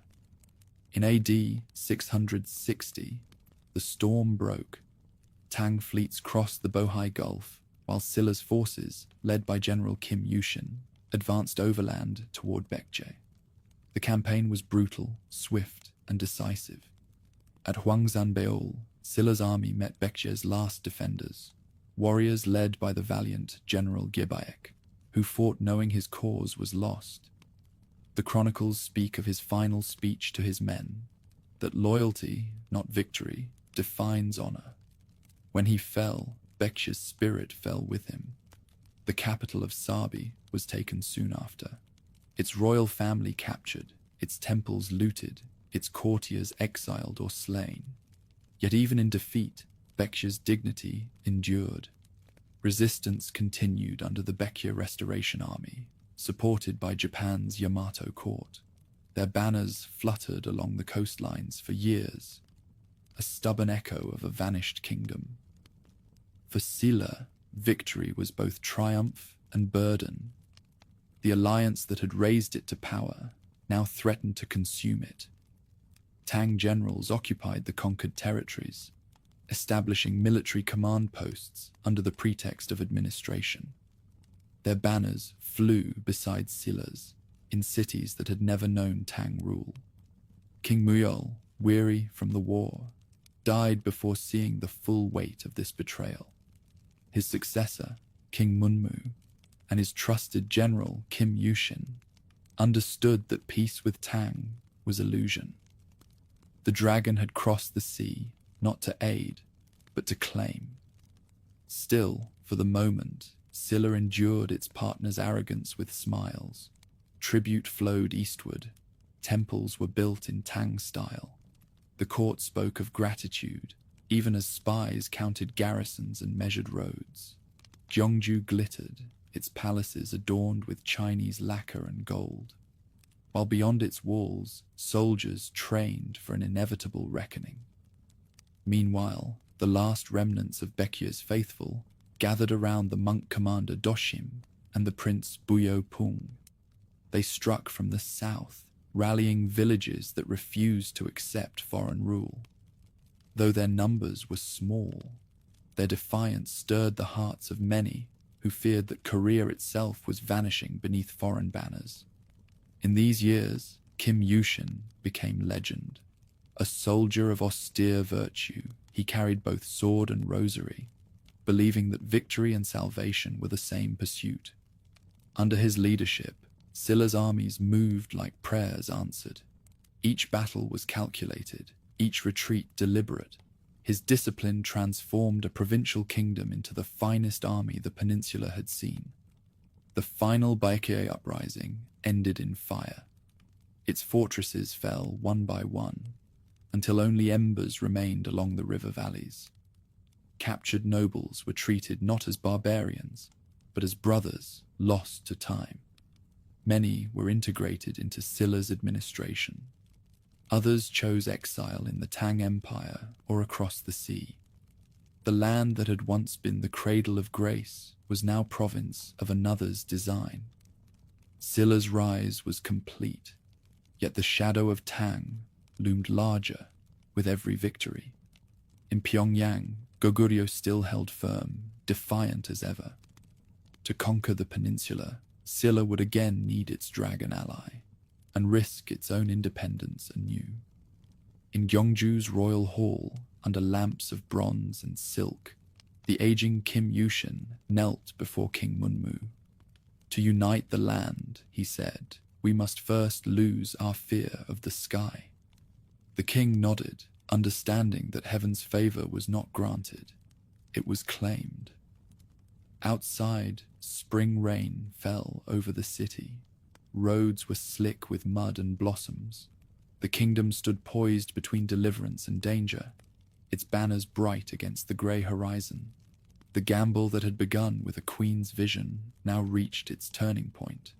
Silla had won the war for survival. The war for the soul of the peninsula had only begun. Autumn came late that year. The hills along the Taedong River glowed with copper leaves, and the air carried the scent of smoke from distant forges. Within the citadel of Pyongyang, the court of Goguryeo met in uneasy silence. Messengers arrived daily, their faces grey with travel, bringing news that was always the same. The walls were holding, but the spirit was not. The once mighty kingdom had survived invasions that broke empires. It had outlasted the Han commanderies, humbled the Sui, and matched the early Tang blow for blow. Yet the threat that now consumed it came not from abroad, but from within. When Yeon Gaesomun, the formidable general who ruled in the king's name, died suddenly, the balance that had held the realm together dissolved. His sons quarreled over succession. The army divided its loyalties. Provinces withheld tribute, waiting to see which brother would triumph. What had been tyranny turned to chaos, and from that chaos came ruin. In the early summer of AD 667, Silla and Tang struck together. From the south, Silla's legions marched under Kim Yushin, hardened by decades of campaigns. From the north, Tang forces advanced across the Liao, their banners glittering with imperial emblems. Between them lay the exhausted body of Goguryeo, defended by soldiers who no longer trusted one another. The first battles were desperate but disciplined. Fortresses fell, retaken, and fell again. Commanders acted with valor and despair in equal measure. Even divided, the northern army fought as if each man bore the memory of a greater age upon his shoulders. The invaders met resistance in every valley, ambush in every pass. But unity had gone out of the kingdom. Courage without command could not sustain it. The Tang general Li Shiji drove his armies along the western river plains, constructing bridges as fast as they were destroyed. His engineers moved with mechanical precision, while Silla's troops swept through the southeastern frontier. Each day brought another province under joint control. Messages sent from Pyongyang often arrived too late. Orders contradicted themselves. The center no longer held. In the capital, King Bojang, weary and uncertain, presided over ceremonies that had lost their meaning. Priests chanted for divine favor, while ministers plotted escape. The palace, once resounding with drums and horns, echoed instead with the distant thud of siege engines. Citizens whispered that even the spirits of their ancestors had turned away. By the spring of AD 668, the Tang and Silla armies converged on Pyongyang. The city's walls, built by generations who had believed them eternal, now stood blackened by fire. For 3 months, the defenders endured bombardment, starvation, and betrayal. One by one, gates fell, each breach a wound that could not heal. When the final assault came, there were no reserves left to call upon, only the memory of pride. Chronicles record that King Bojang rode to the walls in full armor, though he could not lift his sword. His attendants urged flight. Instead, he watched the horizon until the banners of Tang appeared through the haze. There, in the roar of collapsing stone, an empire ended. The victors moved with methodical efficiency.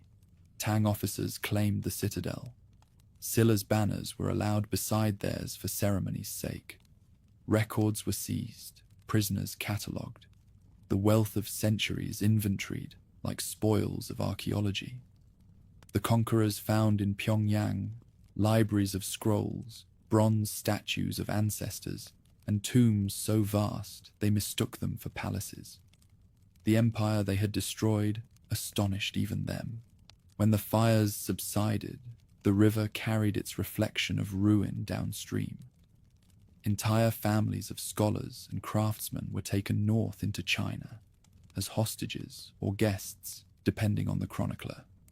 Soldiers who surrendered were absorbed into Tang's ranks, sent west to garrison foreign lands. Others fled east to the mountains, vowing that Goguryeo lived wherever they stood. Among them was a minor officer named Dai Jo-yong, son of a tribal chieftain. He would one day found Balhae, the successor kingdom that kept alive the northern spirit. But that belonged to another story, still unwritten in this moment of ash and silence. For now, the peninsula lay transformed. Silla, though triumphant, found itself bound to its vast ally's shadow. The Tang court established commanderies in the conquered territories, naming their new dominion the Protectorate General to pacify the East. The words promised stewardship, but the meaning was occupation. In Gyeongju, the news of victory arrived amid celebration that quickly turned to unease. The dream of unification was close, but the price was sovereignty. The dragon that had helped to slay the northern giant now coiled across its lands, unwilling to depart. Back in Pyongyang, smoke rose for weeks. Survivors buried the dead where they fell, marking graves with stones rather than names. Monks recited sutras for the souls of both victors and vanquished. One chronicler wrote that the silence after the siege was so deep, even the crows forgot to speak. When the Tang Emperor's envoys reported success, they spoke of conquest in terms of restoration, claiming that the peninsula had returned to the order of heaven. But those who had lived through it knew differently. Goguryeo had not been restored to anything. It had been erased. Its fall ended an epoch that had begun with legends of divine archers and sky-born kings. The fortress empire of the north, once guardian of 1,000 miles of mountain and plain, now existed only in the echo of its murals and the endurance of its people scattered across foreign lands. Autumn turned to winter again. The Taedong froze, smooth as polished stone. The ruins of Pyongyang lay beneath frost, and the moon rose over empty watchtowers. In its light, the outlines of the fallen city gleamed faintly, an afterimage of greatness.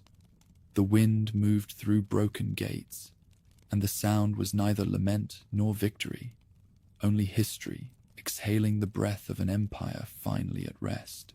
Drums beat again before the wounds of war had healed.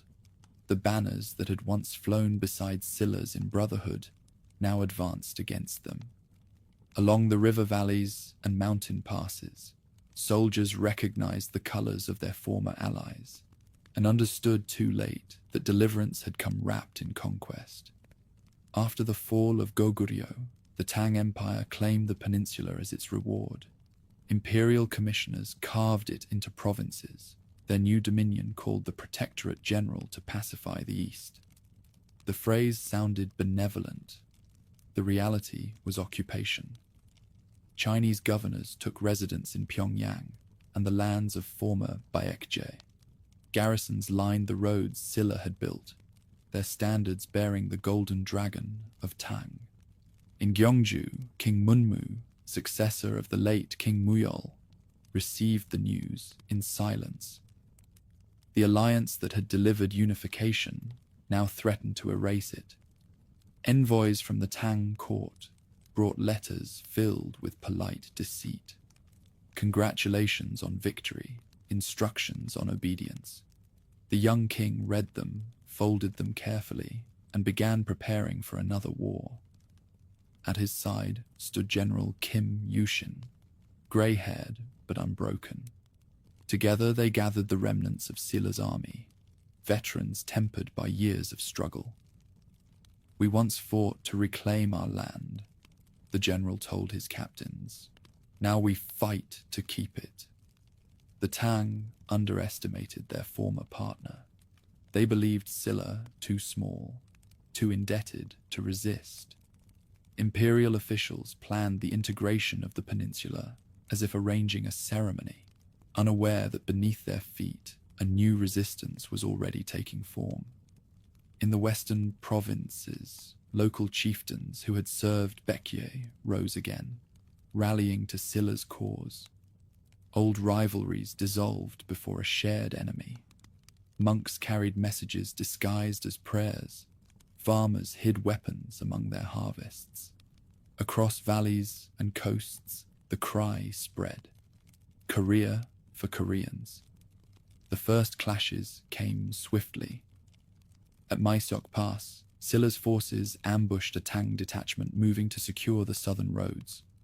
The battle was brief and brutal. Tang soldiers, trained for open plains, found themselves trapped in narrow ravines. Archers from the cliffs rained death with the precision of faith. When the smoke cleared, the survivors fled north, leaving armor and banners behind. That victory ignited the war of liberation. For the next 8 years, the peninsula became a shifting theater of ambush and endurance. Silla's soldiers fought like ghosts, appearing and vanishing among the mountains they knew by heart. The Tang, frustrated and far from their supply lines, discovered that empire could not hold terrain whose people refused to kneel. King Munmu, both ruler and strategist, balanced battle with diplomacy. He sent letters to Tang's generals written in the language of courtesy, but laced with defiance.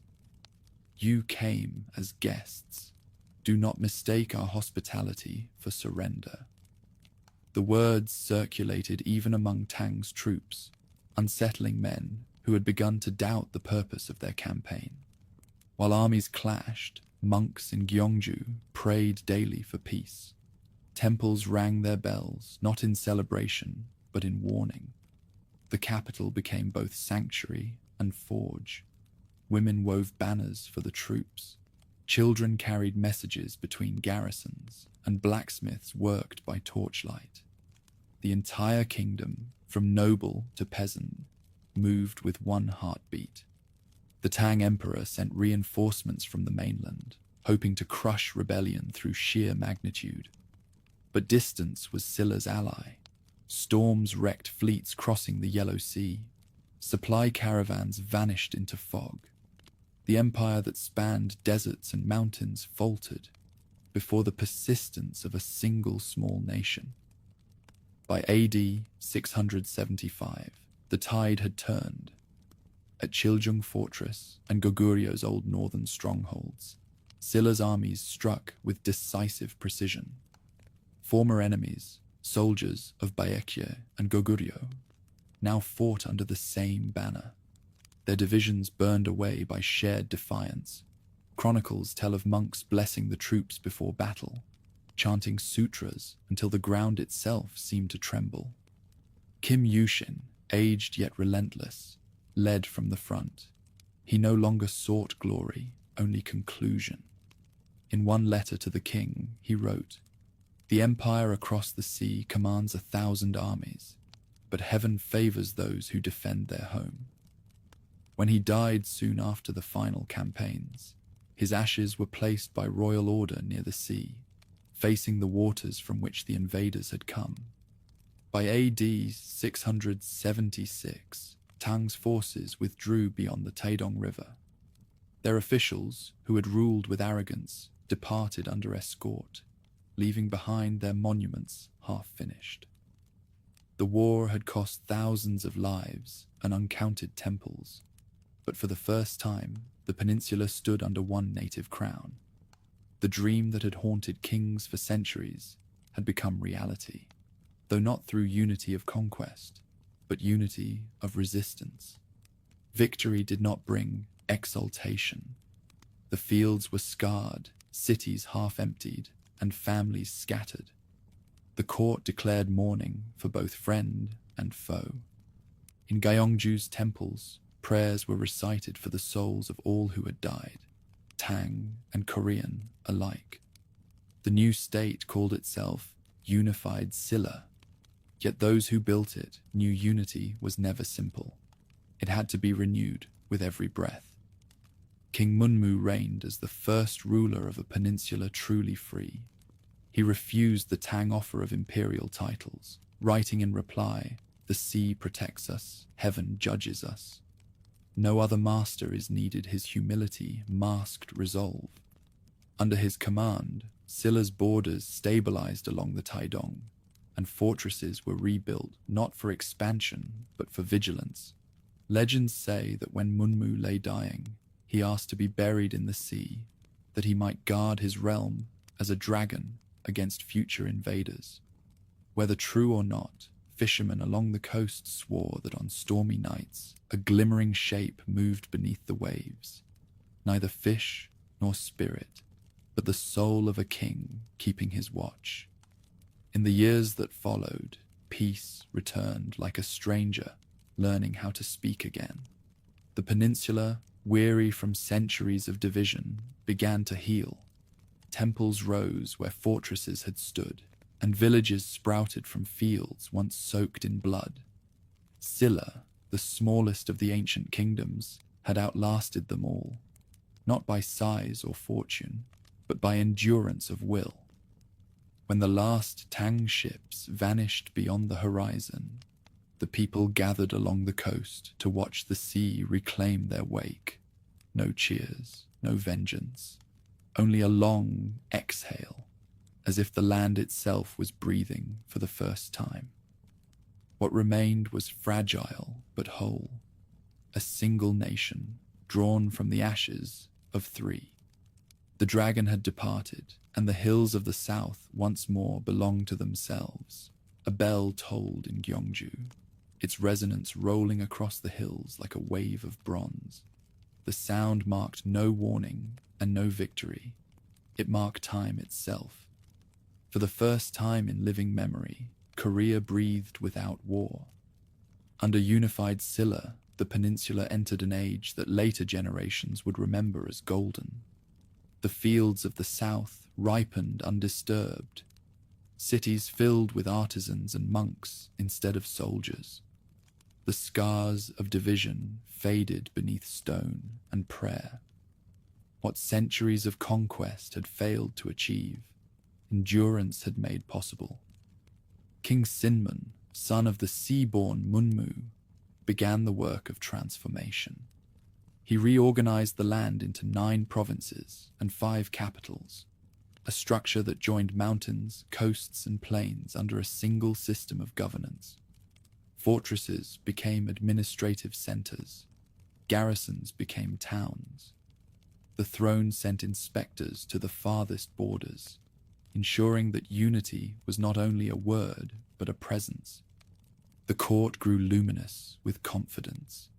Scholars debated the ethics of rule, blending Confucian discipline with Buddhist compassion. Temples received royal patronage. Monasteries doubled as schools where sons of nobles and commoners alike studied philosophy, astronomy, and law. Knowledge itself had become a form of devotion. The capital reflected this new harmony between earth and spirit. Palaces of wood and tile rose beside shimmering ponds. Markets thrived with merchants from Tang China and the islands of Japan, their ships moored along the southeastern harbors. At sunset, the streets filled with incense smoke and the murmur of prayer. Travelers called Gyeongju the city of gold, not for its riches, but for the light that gilded every roof at dusk. It was during this era that Buddhism became the kingdom's language of beauty. Temples such as Bulguksa rose with pillars carved like lotus stems, stairways ascending toward enlightenment in stone. Within its halls stood the Seokguram Grotto, a sanctuary carved into the mountainside where a serene Buddha gazed eternally toward the east. The sculptors who built it left no names, believing anonymity itself an offering. When the first dawn light touched that face of granite compassion, the entire kingdom seemed to bow with it. Prosperity encouraged art in every form. Poets wrote of the transience of joy and the holiness of restraint. Goldsmiths fashioned crowns shaped like trees and antlers, symbols of a heritage that remembered the shaman kings of old. Potters created celadon wares so translucent that candlelight glowed through them like breath. Even music changed. Melodies slowed, instruments softened, and rhythm gave way to resonance. Civilization had turned contemplative, but peace brings its own tests. As the centuries turned, Silla's aristocracy grew in wealth and certainty. The bone rank system, once a framework for order, hardened into privilege. High-born families occupied the court like constellations that never moved, their lineage more powerful than the laws meant to restrain them. Below them, scholars and soldiers murmured of justice unrealized. The hierarchy that had preserved stability now sowed quiet resentment. Despite this, the kingdom's radiance endured. Trade routes stretched westward to Tang and southward to the maritime kingdoms of Southeast Asia. Embassies traveled regularly to Chang'an, bearing tribute and philosophy alike. Tang envoys wrote admiringly of Silla's civility, its temples cleaner and its laws stricter than their own. For a time, Korea was not pupil, but equal, an independent voice in Asia's chorus of empires. Religion shaped politics as deeply as it shaped art. Monks advised kings, interpreting omens and ethics alike. The concept of the compassionate ruler became state ideal. To govern as a bodhisattva governs the world, serving not self but harmony. Under that vision, punishment softened, taxation grew more balanced, and roads were built to connect every province with the capital's beating heart. Pilgrims crossed seas and deserts to reach India, bringing back relics and stories. Among them was the monk Hyecho, who journeyed through the lands of the Buddha and wrote of distant deserts, strange tongues, and the universality of suffering. His travelogue, preserved in fragments, remains the whisper of Silla's curiosity, reaching beyond its mountains. In this flourishing, the peninsula's ancient divisions found new purpose. Former Baekje lands became the cradle of artisans. The northern regions of Old Goguryeo provided soldiers and scholars. Silla's unity was not erasure, but integration, a mosaic assembled from difference. The people learned to call themselves not tribes or kingdoms, but simply Hanin, people of one land. Yet beneath the calm, change gathered like unseen tide.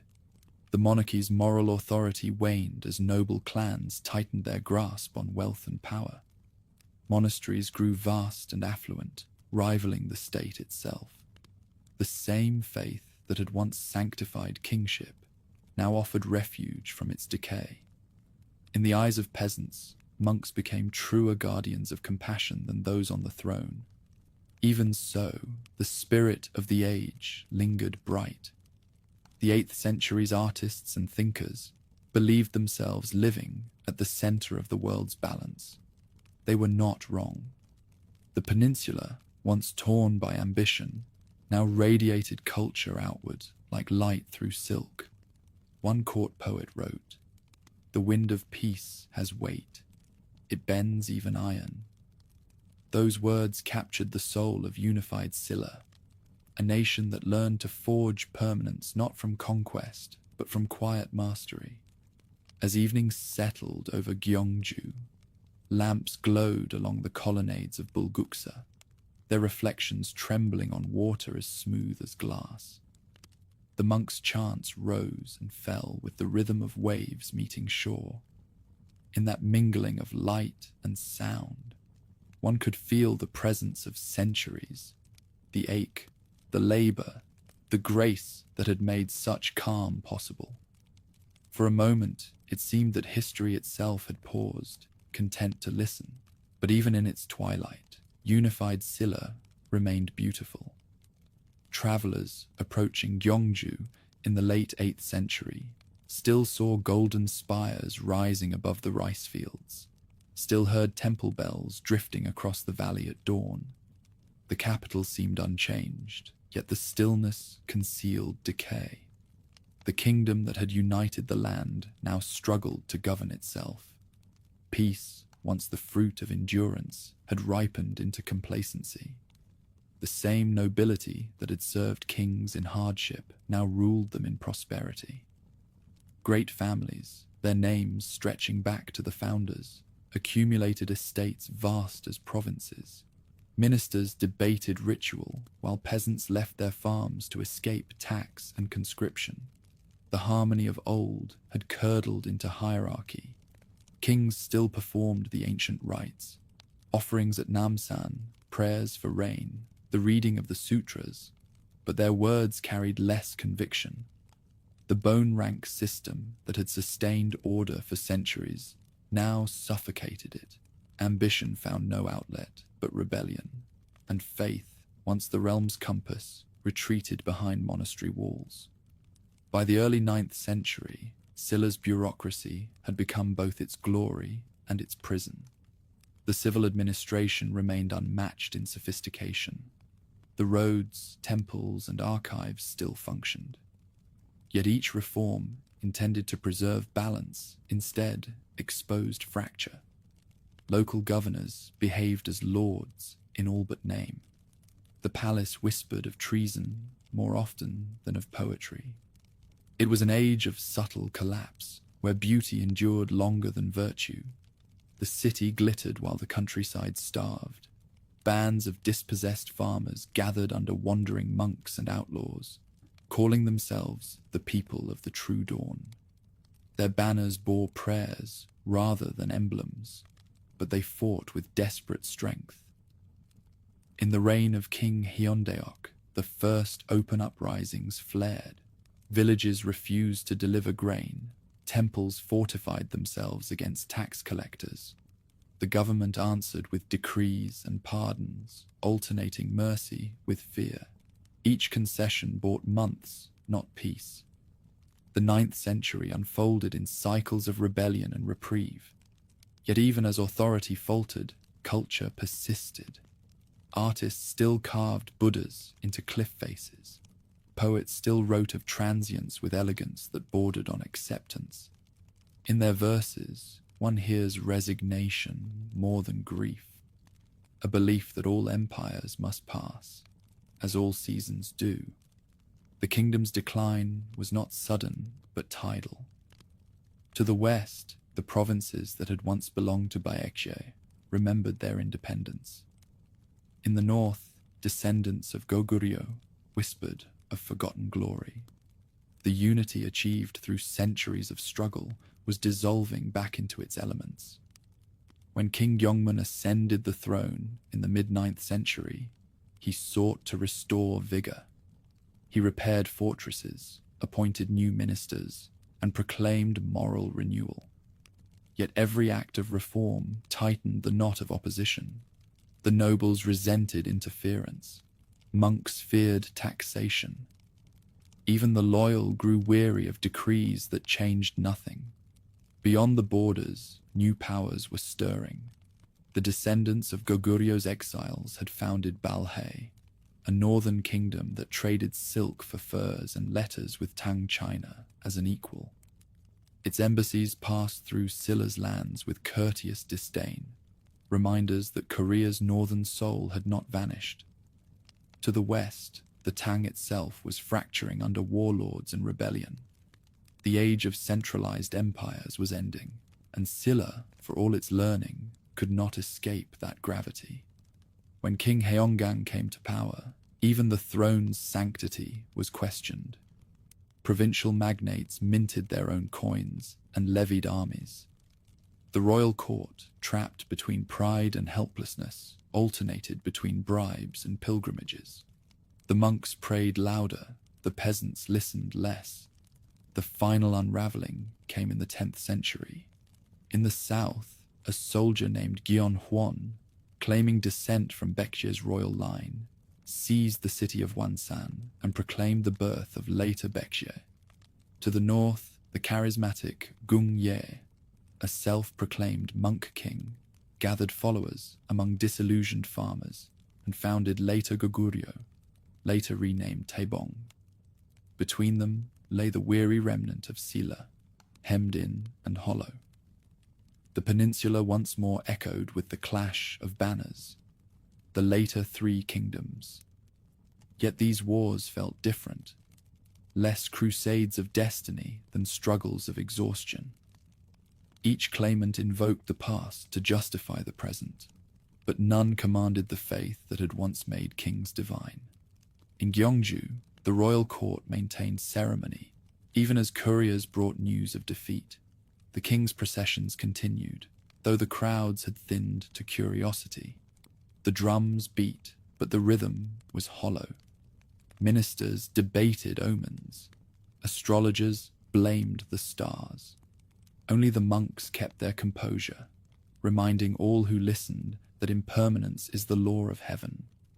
Still, within this decline flickered transformation. As the old order crumbled, new ideas emerged. Merchants gained influence. Regional leaders governed with efficiency born of necessity. The rigid bone ranks system began to lose meaning. For the first time, men of modest birth rose through merit rather than ancestry. The decay of the past prepared the soil for renewal. Among the northern rebels rose a leader who would end the chaos not by imitation, but by synthesis. Wang Geon, a naval commander from the Taibong realm, combined the discipline of Silla with the heritage of Goguryeo and the pragmatism of Baekje's merchants. He fought less to conquer than to stabilize, offering clemency where others demanded submission. Villagers opened their gates to him. Monks blessed his banners. He called his new realm Goryeo, invoking the name of the North's ancient kingdom as symbol of rebirth. In AD 935, the last Silla monarch, Queen Jinseong, weary of conflict, sent envoys to Wang Geon's camp. The message contained neither plea nor defiance, only recognition that her time had passed. When she stepped down from the throne, no uprising followed. The people accepted the change as the turning of a season. Her abdication ended more than a dynasty. It ended an epoch that had shaped the soul of Korea. From Gojoseon's ashes to Silja's surrender, 1,000 years had carved one identity from three. The peninsula, once divided by mountains and rival gods, now shared a single continuity. Under Goryeo, temples of Silla remained standing, their bells still tolling across familiar hills. Monks recited sutras for the souls of the fallen kingdoms, not in mourning, but in gratitude.